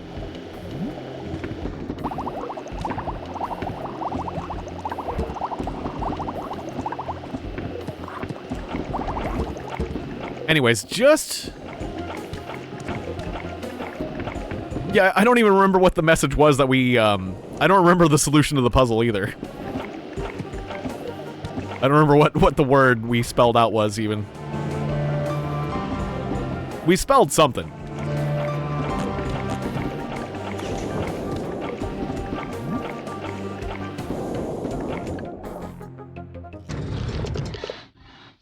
So anyways, this is a Bibu rat. The Bibu rats, as a race, they got mind crushed. So, like, they actually evolved a little separately from us. Actually, the Bibu rat situation is interesting because they evolved from the Beebs. You can see they're covered in Beebs, and I can click on them to make them skitter, which is fun. There's a lot of little things you can click on as a kid that it's like, you know, there's like these kiddie games where you can just click on stuff and stuff happens. Like, you can click on the background and make stuff happen. You can click on these guys and make stuff happen. You can click on, like, the little flaps in a lot of these rooms. Like, there's a lot of stuff you can just click on and things happen, like one of those children's games. And so even when I was a little kid and had no idea what was going on, I still had a lot of fun with this game. Just by, like, clicking around. But this is not one of those, like, clicky children games. But it kinda is. This game is made for nobody, and this game is made for everybody. This game is made for everybody and nobody.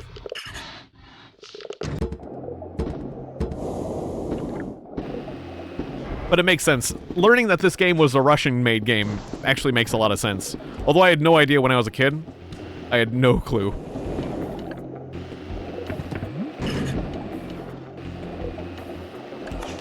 Yeah, Neverhood was cool.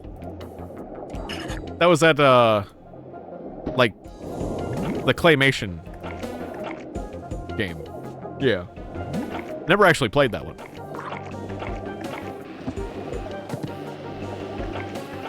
Or I think I played, like... Well, that's not true. I played, like, I think I played, like, a PC Gamer demo of that game. But never the whole thing. Long ago.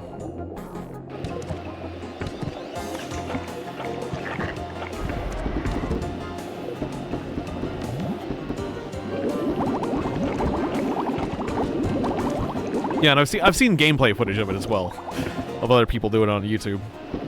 That'd be a cool one to go back to, though.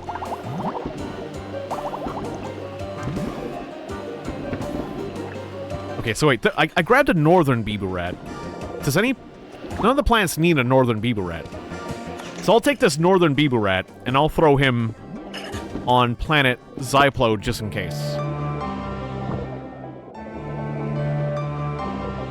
I actually don't know skull monkeys. Skull monkeys? Skull monkeys. I might... No, I don't know. Skull monkeys. I'll have to check that one out. Doesn't ring a bell. Alright, so this is the planet where the good guy lives. We'll go check in with him real quick. Well, good as far as we know. Compared to the Infernals who wanted me to use a nuke on the whole place, and then, you know, like I guess this guy's comparatively good. I'm calling him the good guy because, like, comparatively, because the other guy I did a mission for, had us commit genocide.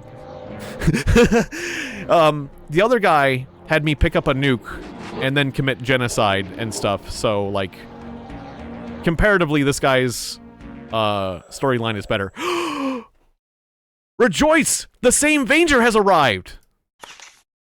The ones whose existence I calculated a long time. He's saying something different. Since the times approach, Zeke, your protractor confirms that you carried out my plan. I carried it out! The seeds have been sown. We only need to wait. Paraffin can wait! He's saying something different! We did it! I'm now convinced of your faithfulness, unit of life. Together we will reach the ultimate end. I hadn't even thrown the central Beaver Rat in the planet Coke and planet W. This is surprising! Hooray! Hooray! The ultimate end! Together we'll reach it. Yes, Paraffin. I can now share my innermost knowledge with you. The Spectres learned long ago that the world we live in is non-existent in some ways. Okay, so the Spectres are human beings who, yeah, I did the thing in the lore, so this makes sense, yeah. I guess so. The Spectres are human beings who have ascended to a higher plane of consciousness. They just ascended. Yeah. They became ghosts. They're human beings who became ghosts, and now they're Spectres. But they basically ascended. And learned long ago that the world we live in is non-existence in some ways.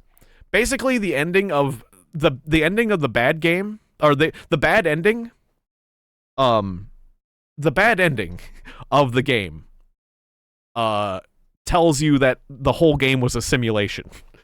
It says, that the simulations ended, and that there was a gamer, a modern gamer was thrown into the simulation, and it's you. Basically, simulation ended. And then they talk about you, basically. So the whole world's a video game, is the other ending. And so that's what I think is what you're talking about. I cannot give you a more precise explanation, as it's a feeling rather than a fact. It's something that even mathematics cannot do anything about. Each time we delve into the core of the world, we find errors there. These abnormalities are all around, but one can see them only when all illusions are gone. Something we've managed to accomplish. Each of our attempts to change the course of things stumbled up against a counteraction. There was a deliberate resistance.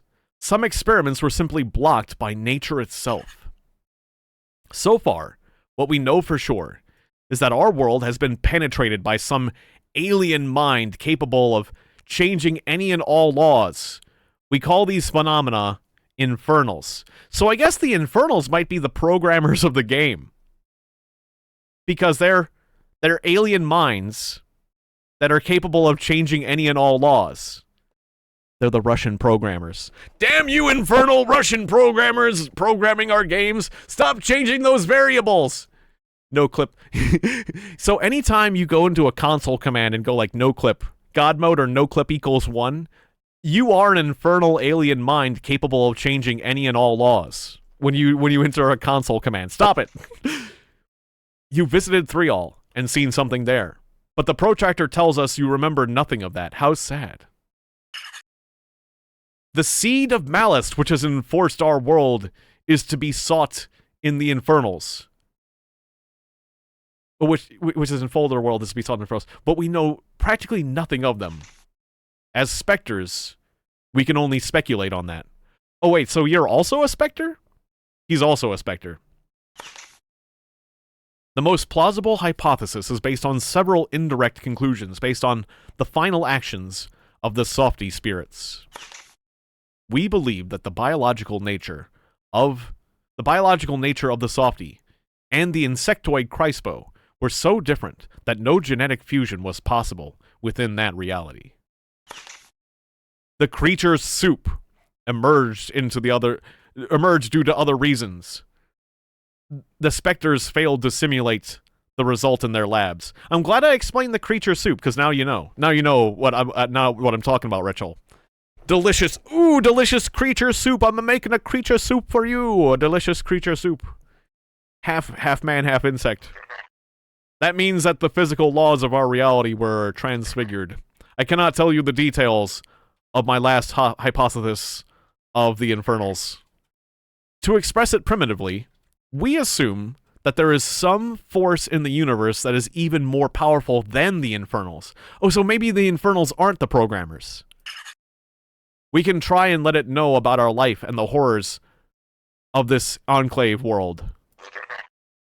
That is all that can be done. Only a one-way transfer of information. Nobody knows how they will interpret it, but perhaps the world will be rejuvenated. I've added a new feature to your protractor, but you can only use it once. It transforms a protractor into a transmitter, capable of sending signals to the unknown. That's how we contact those we call the I, the 1-1, the E. E.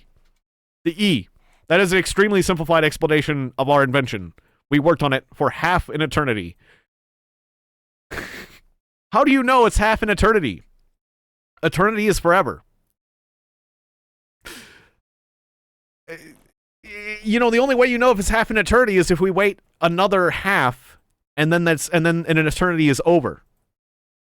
The only way we know for sure is if we wait another half of an eternity, and then everything's over. Otherwise, you can't say that. That's like that joke. There was a guy that made a joke about somebody getting beat half to death. This man was beat half to death. And it's like, you can't possibly know that. You can't know he was beaten half to death. The only way we can know if this man was beaten half to death is if we beat him again and he exactly dies. If we beat him again in the exact same way and then he dies, then we know he was beaten half to death. If he exactly died. Otherwise, we don't know. We don't know if this man was beaten half to death. It was a really dumb joke, but it's funny. And so he did. Me and that old lady, we did beat that man a second time the exact same way. And you know what? He died. And when the police showed up, we said, this man is exactly dead. This man is exactly dead. Oh. That was a joke made by Ben Bailey, the Cash Cab guy. That was the Cash... If you've seen Cash Cab, that was the Cash Cab guy's joke. Anyways, now I see that you are the one we can trust. This super task to. It's a super task. Oh, I'm doing a super task. I don't know. I've only done normal tasks. I've never done a super task before. Take your modified protractor to 3 and go to 3-all, where you will leave the activated protractor in the place you heard the strange voices coming from. It is the only point we found that connects the dimensions. You will not be able to visit Spobs without the protractor, but we will still be able to meet. Somewhere in the chain, there remains a unique object that belonged to the last of the softy spirits, function 83+. I have it. It was our secret contrivance that the rest of the Sophy did not know about. With its help, you can get to Hmok, a world sealed with no passage. That is all we know. This world is somehow linked with the way the original Softy world. Thinking about the chain's nature, the specters figure out that the chain is probably not the only one in our universe. The Earth is the hub of those spatial meta-structures. At times, I've had a feeling that there are other specters. Yeah, other specters. I keep saying specters. Other specters. Oh, ad break in progress. Somewhere. Find them! Farewell, Vanger! Alright. Huh.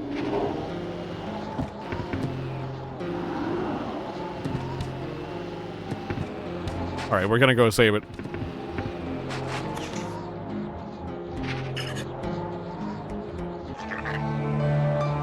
Alright, I'm absolutely going to save it.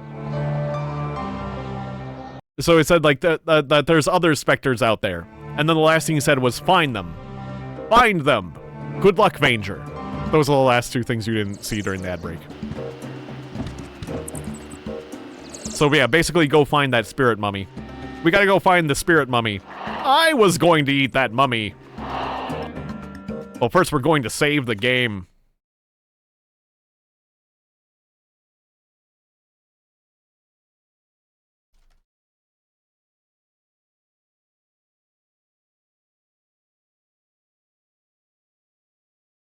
Super task. I'm now on a super task. I'm done with taboo tasks and normal tasks. I'm now onto a super task. I'm a super tasker. I'm beyond normal tasks. Ah, now I can do hyper beacon. Delicious hyper bacon. All right, planet 3 all is dangerous, so we're gonna go to planet Cyplo first. That guy died! What killed that? It was the bees! I just saw a guy pop out and get killed by, eaten by bees instantly. Or like the flies. There's like these murder flies that are like, if you fly too high up, these flies will eat you. They'll eat your car. And that guy flew into them and just got eaten alive. And exploded. Horribly. Well, that's just the way of life around here. Just another way a Vanger can die in the chain if they're not careful. Hate to see it. Alright, now we're going to planet 3 all. No, I didn't mean to teleport! Uh-oh. Uh-oh. Uh-oh. I meant to use the compass bug. I wanted to find my way. This planet has lava. Please don't land in the lava. Please don't land in... Oh, they're not making me land in lava. Okay, quick. Okay, no, so now I need to... Wait. I need to... Protractor. Barrier! Barrier! Okay, we survived. Okay, so this planet hucks fireballs at you constantly, and they hurt really bad. And normally, at the starting point where you teleport in at, you're safe, kinda. Like, there's a little bit of a lip. But this spot was not very safe, and when I teleported in, I could have been hucked in the lava, so, like... I'm lucky I wasn't hucked in the lava, everything's fine. So this planet is hell. This planet is basically hell. And, the floor is lava.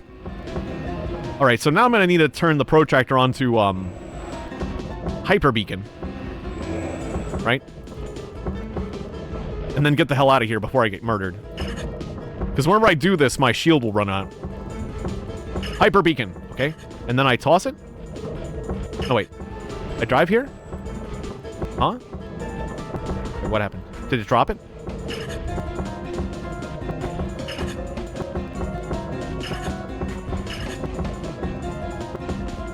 Okay, there it is. Okay. I activate it. Do I need to drop it there now? But I thought I said I need to use it here. Oh, I'm getting killed. Oh, I'm getting murdered. I dropped it. I dropped I lost the protractor. No. I'm gonna have to load game. I'm glad I saved. Because there goes the protractor. My corpseification is complete. No. Not my corpseification.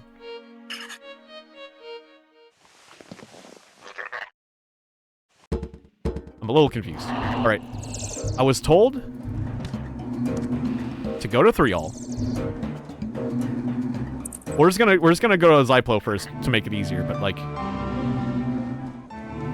go to the spot on 3 all where you heard the voices.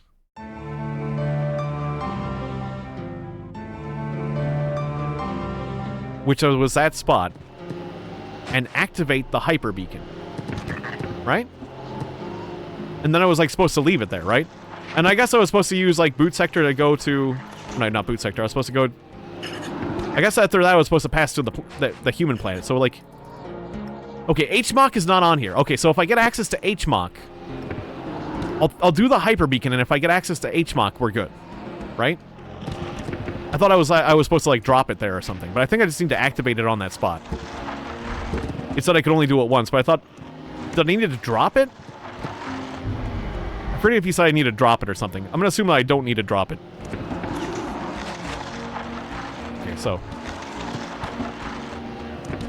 Compass... Passage to 3 all. Okay, it's 12 away. In this direction.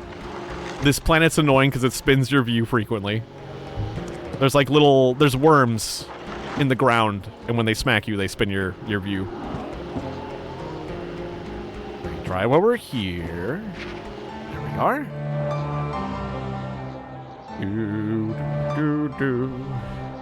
We teleport.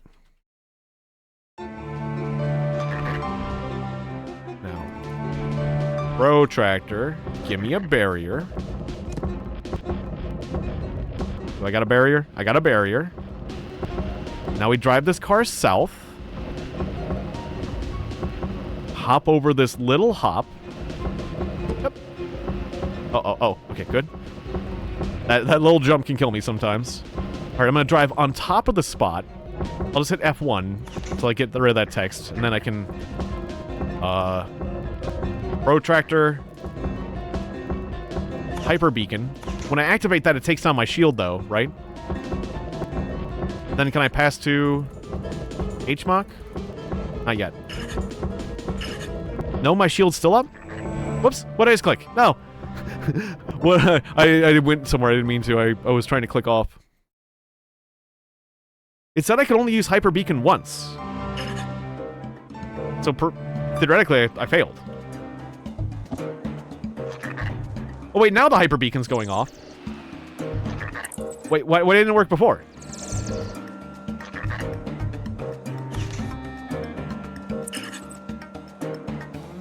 Okay, hopefully it stays with me blinking. Wait, I stopped blinking. Well, that doesn't seem good. It said I could only use it once. No, it's still going. Maybe it's because like it'll only be used once because it'll be consumed. Because it seems okay. I think I needed to get it to blink and either drive onto or huck the item at that spot. Okay, so quickly. No, stop it. Protractor, we need the barrier. I'm dying. Okay, I dropped something out of my cargo hold. It was nothing important. It was a I dropped like one of those other items. Okay, but I took a chunk of damage and I lost all my shields, so I'm a little scared. Okay, so we're gonna drive off this pad because I think it was like preventing me. I'll wait till my shields get back up because I'm a little scared. Protractor. Hyper beacon. Okay, I'm glowing. Driving onto the spot while glowing doesn't seem to work. It seems to maintain my shield though. Okay, huck at it. Can it instantly start dying? Oh, okay. Yeah, the color went away. Okay, we did it. The color went away and I'm no longer being killed. Oh, cool. Wow. Wow. I drained the color from hell. Take that, hell! And now we can pass to HMOC. Yes. I drained the color from hell. I've defeated hell itself. Take that. Beautiful. Okay. It took me a bit to figure that out, but we did it. And now we can go to HMOC. Which already has the holes in it from the previous run because of how the game works. Hilarious. So I don't need to solve the puzzle again. I can just immediately grab that spirit mummy. Right? I think I have to drive over here. But like, because the terrain is saved in a different file, these things are already eaten through. I'll pour this acid on and eat through this one. Oh, it didn't get me quite through. Okay, I'll go through one of the other ones. Can I grab that mummy? I think my vehicle's too big. I'll have to go under this.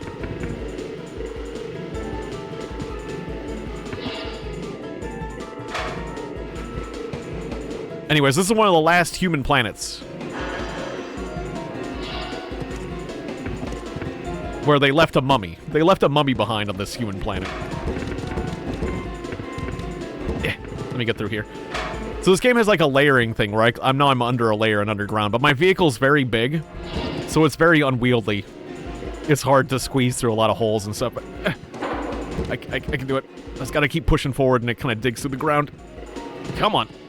Oh, no, I pushed it back through. Just let me get the item. Oh, there we go. I got it. I got it. Okay, I got the mummy. So this is a spummy. It is the mummy of a spirit guy. It's a delicious spummy for my tummy. A delicious, delicious spummy. You put the spummy in your tummy, you eat it. You do not, but I just like, it's a spirit mummy. It's the mummy of a spirit. It's a mummified human. It's one of the last humans. Now, I forget what exactly to do with this. In the other path, we die with it in our hands, and then everything works out. Do we need to do that again, or do I need to do something else? I'm kind of forgetting what the guy said.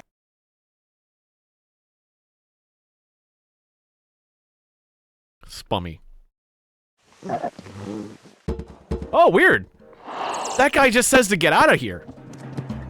He just says to get out of here, and then he, instead of, like, spitting on him, he puts his head in his, he tucks his head back in his body. I haven't seen that animation where he tucks his head in. I don't think, anyways. Or did he do that before and he kicked me out? That makes me wonder what the people on, like, Glorks have to say. Are you afraid of a spummy? It's just a little spummy. Nothing to be afraid of.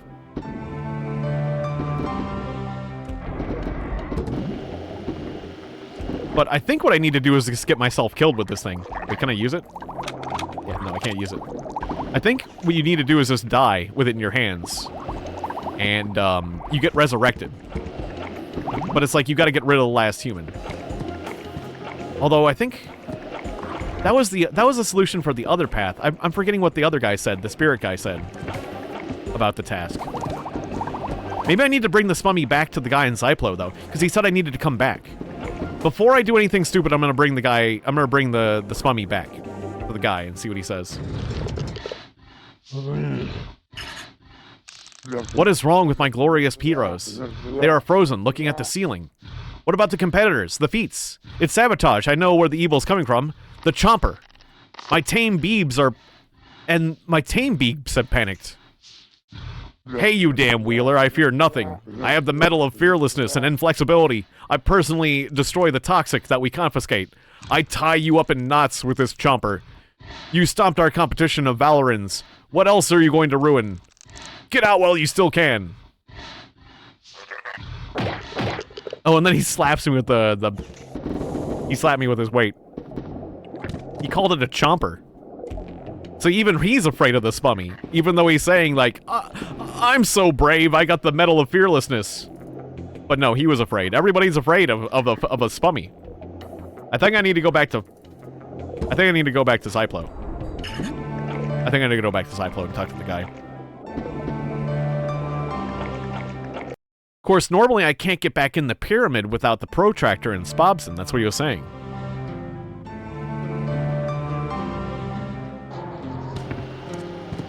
So will that be an issue? Or will he just let me back in? I might have to reread what he said. Hey, I'm back. Yeah, I'm not allowed in. I'm not allowed in. And normally you have to use the protractor to get in. So... no. I used protractor activation, but I had to use the protractor. So... I don't know what to do officially. Oh, maybe I take it back to that spot on 3-all. Maybe I need to bring the spummy back to the spot on 3-all. That's one last thought. Oh. I might be going into the lava. The lava is still bad. Oh yeah, I jumped. I made a good jump. Wow, well, that was a hell of a reaction jump because I was dissolving. Oh, it looks like the protractor's still there. Oh, I'm being flipped. I fucked up the jump. Nope, I'm going in the lava anyways. No! Okay, well, spummy activated. I died, now the spummy activated. It finally happened. The elite pods have heard of a Vanger who flew through time. Bypassing our P-beams, I'm melting. Lord of the Chain has arrived. The utter rambler. Forget when I last I forget when I last went through something like this. The appearance of the soul. The Chomper has been revived. Okay, so he's saying something different. The Chomper. They're calling him the Chomper. For you, Pilgrim, who have been through all the hardships of the chain, the passage to the Enigma has opened.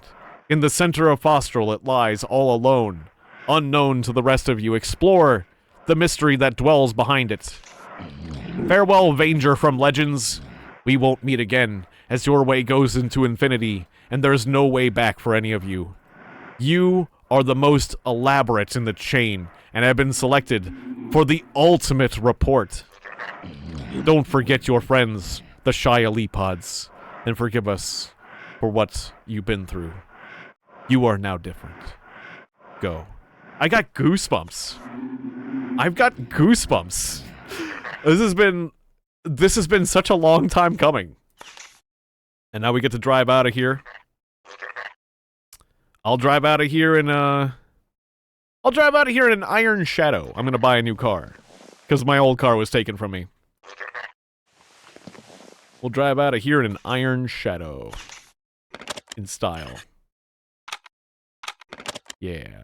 Iron Shadow's pretty fast. And I had the money for it. Alright. So now we gotta go. This. For the Spiral Station. Get some Spiral energy. One last time.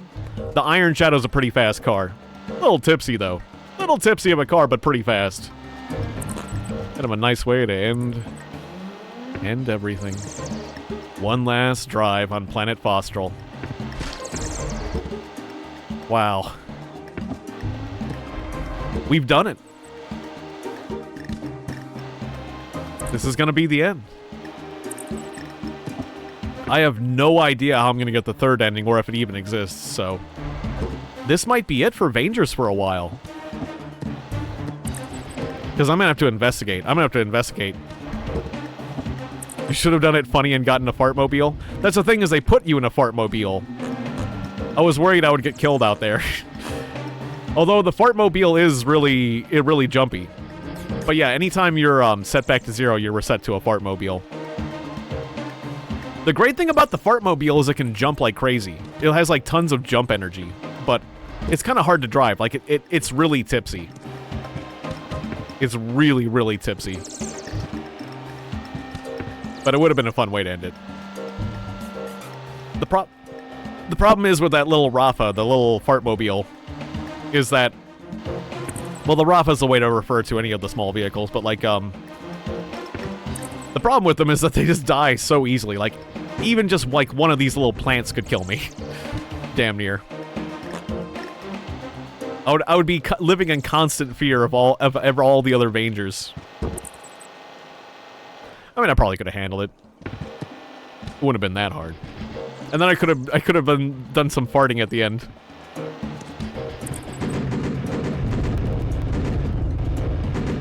That would have been a good idea, but oh well. We're riding out in style. I'm stuck in the repair station. There we go. Here it is. Here we go.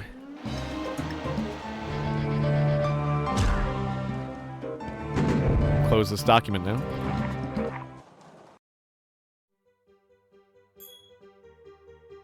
External thoughts. Received en route to Earth. Vanger. The penetrated specters are speaking to you. You have already decomposed into passage particles, but you have not yet left the chain. You are practically on Earth, and there is no way back.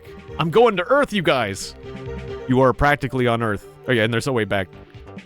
We finally have a moment to explain to you who you are and who we are. And as you have reached the point when we are not obliged to explain everything, and we will not have another chance. Oh wait, yeah, let me read that again. As you have reached the point when we are obliged to explain everything and we will not have another chance. My brain went backwards. The first circle has been passed. Ahead lies what is unknown even to us. The spectators are the hidden consciousness of this world, We have managed to free ourselves from the control of the physical laws and have overcome even the constraints of time. The spectators have reached the ultimate fundamentals of the universe. But we had to transform into another possible form of being to achieve this. Our reality is regularly subjugated to cleansing, which destroys any phenomena outside the laws of this world. Once an error or fluctuation occurred, which led to our appearance, we managed to penetrate the situation just in time, before the next purge, and changed our nature by using someone's reserved layers of reality. Since then, we've been able to quietly observe the world as it develops, able to return endlessly to what we have already seen. Though the longer we did this, the more artificial the world seemed to become. We owe our existence to an external will. The birth of the spectators coincided with the outward expansion of the future softy, the human civilization. What happened after is well known to you. The incomprehensible creature soup was to bring an end to this enclave world, but in the scenario of our reality, Vangers suddenly appeared on the surface of the worlds. The rise of these mechanisms was not logical. To us, the Vangers became the ultimate riddle of the chain, and we watched them closely, trying to comprehend the essence of their existence and the nature of this phenomenon. Our form of existence eliminates direct interaction with physical reality. We can only exchange information, and all our attempts to establish contact with Vangers were in vain. And soon it became clear that we were dealing with a mechanical form of will, an exception to the evolution. The chain was turning into a uniform metastructure. Super Vangers became our next discovery, rare forms of this creature characterized by an extremely high level of personal progress in exploring the world and a conspicuous freedom of behavior. Sometimes independent contact with them was possible, but we were never able to interpret their conduct and calculate a system of prediction. The Vangers have no material substance. We did an immense amount of work communicating lucidly with the natives of the chain. They informed us that in a certain instant, the Mechos comes to life. That in a certain instant that the Mecho becomes to life, it begins to act intelligently. All attempts to penetrate inside the Mechos were fruitless, as there is nothing in there that could possibly be an intelligent creature. The Vangers control the Mechos from without and can move between them, but no sign of physical presence of the Vangers outside the Mechos has been detected. They are one entity in some respects, but the nucleus of the Super Vangers seems to lie beyond the boundaries of reality. Oh god, we were a robot. Yeah, basically, what they're describing is the fact that I was controlling the vehicle from the computer. That I'm playing a computer game. And that we were never... The fact that the Mechos was empty is because we as a player were controlling the car. There's no being in the car because we were just remote controlling the car from our PC. That's it. That all the Vangers are like actually beings from other worlds, especially the Super Vangers controlling the cars.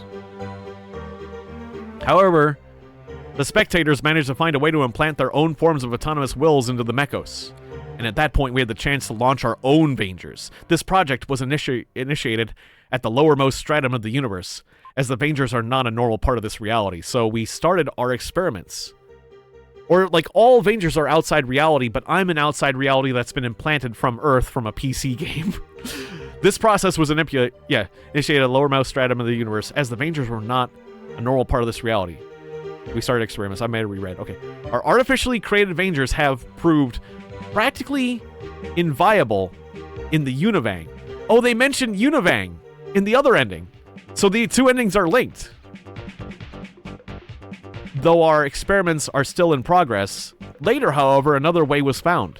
We discovered highly powerful adaptive sources of will in the past. You have probably already guessed what we did. Yes, we know precisely who is now before us. You are a player from the 21st century, an ancestor of the softie. I got goosebumps. They're talking about me. Now you are sitting at your computer. They see me reading this message. How'd they know? You think this is only a game. We got it right. Oh no! It's not a game? I was playing with real people? Does this mean I did a real genocide in another universe? Guys, I actually did a genocide. As all has already been said, we have all the history. So both endings tell you you're a player of a video game. That's hilarious. We have all the history of Univang at our disposal. We have turned to the proto-softy people from the 21st... We're proto-softies. So basically the game's code became self-aware. Yeah, it is. Because it's a universe. Because it's not a game code, it's a separate universe.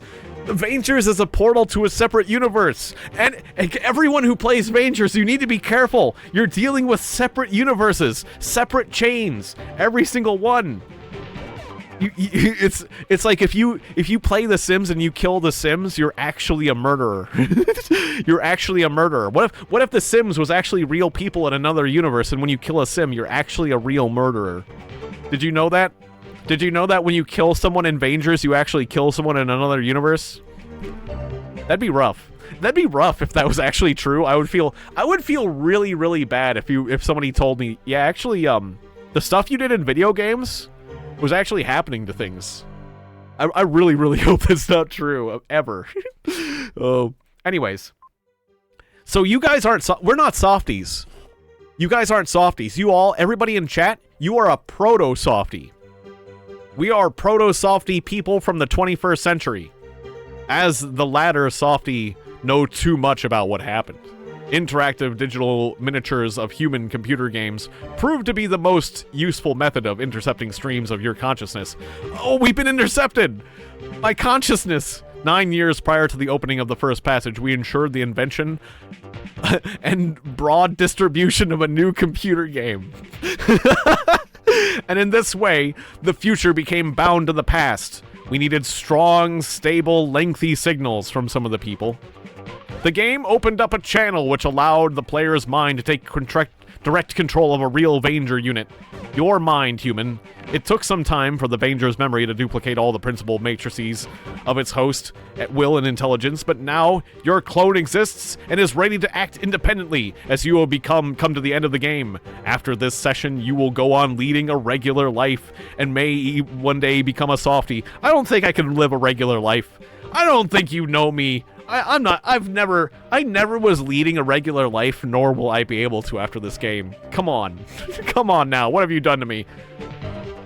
And you may one day become a softie, while your Vanger clone will set off for the unknown. 3 seconds are left before your mutual consciousness splits. Oh no, Vanger! Go be cool. Go do cool things. And remember how cool I was. Remember, Tiegon was a cool guy. Tell everyone how cool I was and be nice. And be excellent to each other. Be excellent to people. I gotta tell you that, Vanger. Be excellent to each other and people and stuff. And tell everyone how cool I was. And say hi from chat. Say hi to everyone from chat. Chat was watching too. Tell them everyone, Vanger, you need to tell everyone how cool chat was. We need to explain, at least roughly, the purpose of our experiments. You have already noticed that, as a human, you are now on Earth. I am. Or rather, on its proto-model. After the clash, our segment of reality became suddenly isolated. And brush your teeth, yeah. Yeah, make sure to brush your insect, your mandibles. Maybe he has mandibles. Whatever you have for a mouth. Although you're a Vanger, so actually you're, I guess you're like a car. I guess he's like a living car. So I guess, like, I don't know what to tell the Vanger. Because you're actually a car. After the proto-model. After the clash, our segment of reality became suddenly isolated. All this time, the local spectators have been trying to get to the current Earth, but so far it has been impossible. Only certain super Vangers are able to go through the passage. We already have managed to send several of our appointees there, but we have not established communications. It seems that this does not work, which is why we have improved our plan. You talked to Paraffine.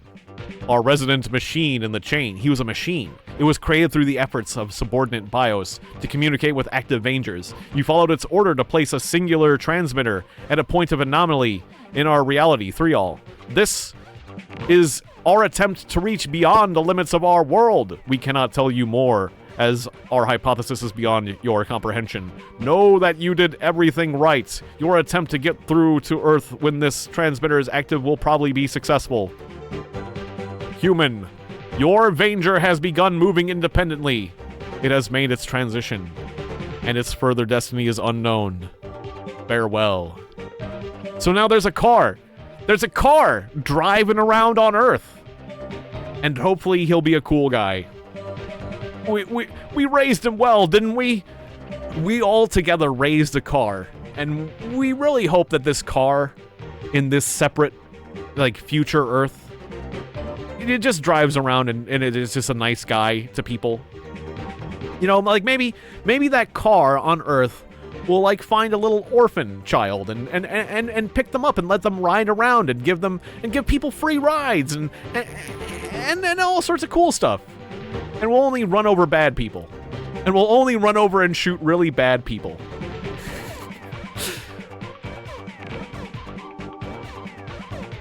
I guess that's it. I'm digging the music. It's the same ending music, but I like it. It reminds me of, like, a guy at a saloon just having a good time on, like, one of those saloon cowboy pianos. Alright, that was it. That was Vangers.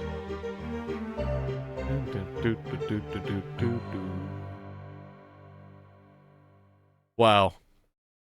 Anyways, yeah, like, this is the intro screen. You can click on these little beebs. Those are the beebs. I remember clicking on these beebs a lot when I was a kid. I just like clicking around on this intro screen. Anyways, well done. Well done to everyone who made this game. Andre, Crank, Kozmin, and everybody. Everybody. Oh, there's more.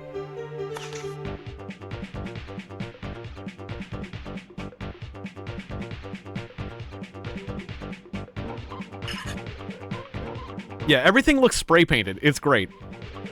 This game had just such a wonderful style. This is a Tiegon Buka entertainment game. I think they made a few other games because I recognize this symbol. I think there was one or two other games I had that I think. I might be mistaken, but I think I remember, like, this little guy, like, being a little symbol that, like, walked up. I forget what other game I had that, like, was made by the same studio. But not by this. But not by KD Lab Russian Game Development Center. Just like the Tiegon game.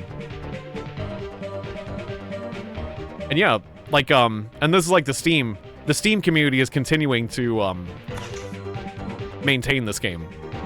Which is, really cool. This is the Steam release of the game, and that's why it has, like, this widescreen. Like, whenever I tried to get this game working on my computer, I could not get it to display in widescreen and stuff. So that's like, I think it's like a modification they made for it or something. Like, basically the Steam release of Vangers, even though I owned the original CD and could get the game working, I repurchased it and bought it for Steam, and it was worth it. It was worth the money because, like, this game was hard to get emulating properly and perfectly working. Whereas, like, the Steam release has been working perfectly, and I was able to use a controller. It was fantastic. So, yeah. I'm still, like... This is, like, I have this feeling... This is the feeling that I have whenever I walked out of the movie theater from, like, a really, really good movie that, like, changed my life. Like, man, like, or not, like, changed my life, but, like, it was hard... I had trouble feeling normal afterwards. Like I remember watching The Truman Show for the first time, and then walking out of the theater and, like, things feeling like, wow, that was, like, a heck of a movie, you know? Or, like, there was a few movies, there was, like, or a few video games, or a few really good books, where you're just kind of, like, looking at the world just a little bit differently after you step out of the theater, or close the book, or end the video game. Like, Vangers has done that to me. I'm just like, Like, wow, what a game. Like, what a fucking game. This was such a good game. Yeah, Interstellar. It's exactly the same thing, Interstellar. It's like stepping off of a roller coaster. It's like, what a roller coaster. All right, yeah, I hope you guys have a wonderful, wonderful night. This has been it. This is it for Vangers. I'll be doing something else tomorrow. I have no idea. Maybe more Katamari. I'll be doing another stream tomorrow, same time, 5 o'clock Eastern Standard Time. I'll have something cool for you. I doubt it'll be as cool as Vangers, but we'll try. I'll bring you something cool. I don't think I can possibly bring you a game that's as good as Vangers though. This was great. 1 + 1 = 1. Yeah. Everything is 1. Exactly. Don't forget about the pop-ons and the plump up and the gulp down and the beebs. Get in your mechos. It's time to drive. One last one for the road. One for the road. Just remember, there's always one more for the road. We gotta drive off on that road. That old Vangers road. Or what else they say, like in the loading screen? Octun. Remember to pay attention. Octun, beware. There's always one more. One more adventure for the road. One more beeb for the road, everybody. All the little details, too, like the little crushed beebs. Oh yeah, let's take one last look. One last look before I go. What was the disk space? 200. I swear it was like around that 200. We used 256 megabytes of space in deformable terrain. 256 megabytes. Hell yeah. How big was the actual game? How big was this game? Was that actually bigger than the game itself? I want to take a look at how big Vangers is on my hard drive. Where does it say?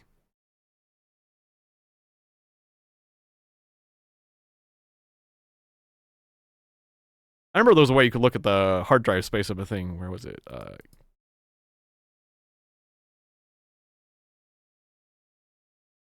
wanted to compare.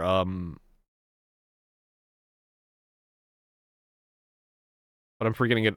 I'm forgetting offhand how to get there quickly. It was no,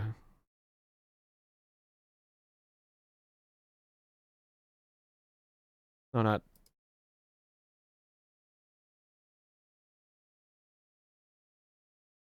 I don't know. Yeah, it probably put the whole game on my hard drive actually. So like maybe it probably was the whole CD, so it was actually bigger.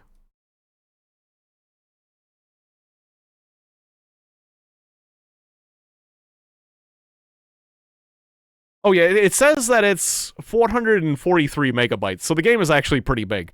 But that's probably like the whole CD, the whole entire CD being installed. Because I think like the standard install of the game was something like 50 megabytes, but still, yeah. Our terrain deformation was half of the whole entire CD. It was as big as half of the full install of the game if you like CD ripped. Well, because like the full install was probably again like 100 megabytes or something small. Like back then installs for games were a lot smaller. But yeah. All right. Yeah. I don't know what else to say. That was amazing. We're gonna raid out. I'm just in awe. I'm just in awe of everything. What a wonderful, wonderful game. What a wonderful night. I'm just so happy. I'm happy that we finally, because I was doubting that we could even get it done. And yeah. Rapturing BioShock, you helped me a lot. You helped me a lot. Like, I don't think I definitely wouldn't have gotten like the good ending. I'm not sure if how long it would have taken for me to get to either ending. But yeah, you all helped a lot. Thank you so much. Thank you, Rapturing BioShock, and thank you all for being here. Everybody who gave me moral support and talked to me throughout this whole stream. So like Leo, ABC Returns, Retchel, you get a shout out too, even though you like showed up nearly at the end. And Weissley, you were with us a lot during this like this whole thing. Like, this particular series meant a lot to me. And so, just thank you for being here. Like, more than any other stream, more than any other series, like, this one, like, well, like, because this is one of these games that, like, there's a lot of modern games I play that, like, you know, have their own following. But this game was one of these selfish games that I was playing for me. I didn't expect you all to be so down and, like, just along for the ride. But yeah, when you guys showed up, you were like, this game, you found the same appeal of this game that I did, and you were just, like, along for the ride, and that made me so happy. That made me so happy. You guys really made me happy with, like, just how you've, like, taken a shine to this game as much as I have, and, like, wanted to see it through and help me get to the end. Like, really, thank you guys so much. Yeah. Resub to this stream as well, seeing you play Vangers. It has. It's been a big morale boost for this whole series has been a big morale boost. Just because it's something that I wanted to get off the old bucket list before I, you know, it's like if I died before I got to the end of Vangers. Yeah, and yeah, definitely thank you, because that's right, subscriptions. That's not just like a Twitch sub. That means you're, like, financially supporting. That's more like a YouTube sub. I keep forgetting that, like, the word sub over here means more on Twitch. Yeah, really. You're helping a lot. You really did. And it just, like, helps, like, subs really help, like, keep me going, keep the lights on and everything. So, yeah. Absolutely. And yeah, like, there were several times I lost my sanity and was just, like, barely hanging on. Like, this was a slog. This was a grind. But we got there. Like, I had so many doubts. I was ready to give up. I, like, was at my wit's end during this playthrough at so many times. It was like a journey through the desert. But we have arrived on the other side. We found the promised land. We sent our Vanger back to Earth. We did it. That's all I can say. Like, I'm very pleased. I'm very pleased at how it all turned out. Because I had doubts. I had no idea. If I could come out on the other side of this and actually succeed, or if I was going to, like, just give up and be like, oh, I couldn't do it. I couldn't figure it out. But we did. Yeah. Yeah. I am. I'm gonna have to do some research for the third ending. I'm gonna do some offline stuff, and if I get a sense of it, then we'll do that. I mean, I assume it has to do with, like, basically being in the position where you can succeed, but then you do the larva. We do the larva at the end. I think that's what it is, but, like, so that, like you enact the good plan, but then you collect all the larvae and then you extinct all the worlds, and then they'll just be, like, confused or whatever. I think that's what it is, but I'm not 100% sure. So we'll find out. Hey, looks like Lelling is playing Elvira, Mistress of the Dark. I was curious about that game. Last time he wrapped up his stream early, so let's check out that. It's an old game. This guy's playing another old game. It's an old game. It's an old Elvira game. So we'll check that out. I'll send you to Lelling. He's a cool guy. He helped work on Ori and the Blind Forest. He's an Ori and the Blind Forest dev, and he likes old games too. So I'll send you over there. All right, again, thank you so much. Really, this one meant a lot to me, as I said before, and so you all supporting me on this one means even more. So yeah, I'm very happy. I'm gonna be very happy for the rest of the day, probably for the rest of the week. You made my whole week, you guys. I hope you're happy. All right, that's it. I'm actually going now. Whatever it is, wherever you are, I hope you have a wonderful rest of your time. I love you all. I'll see you tomorrow. Let's raid.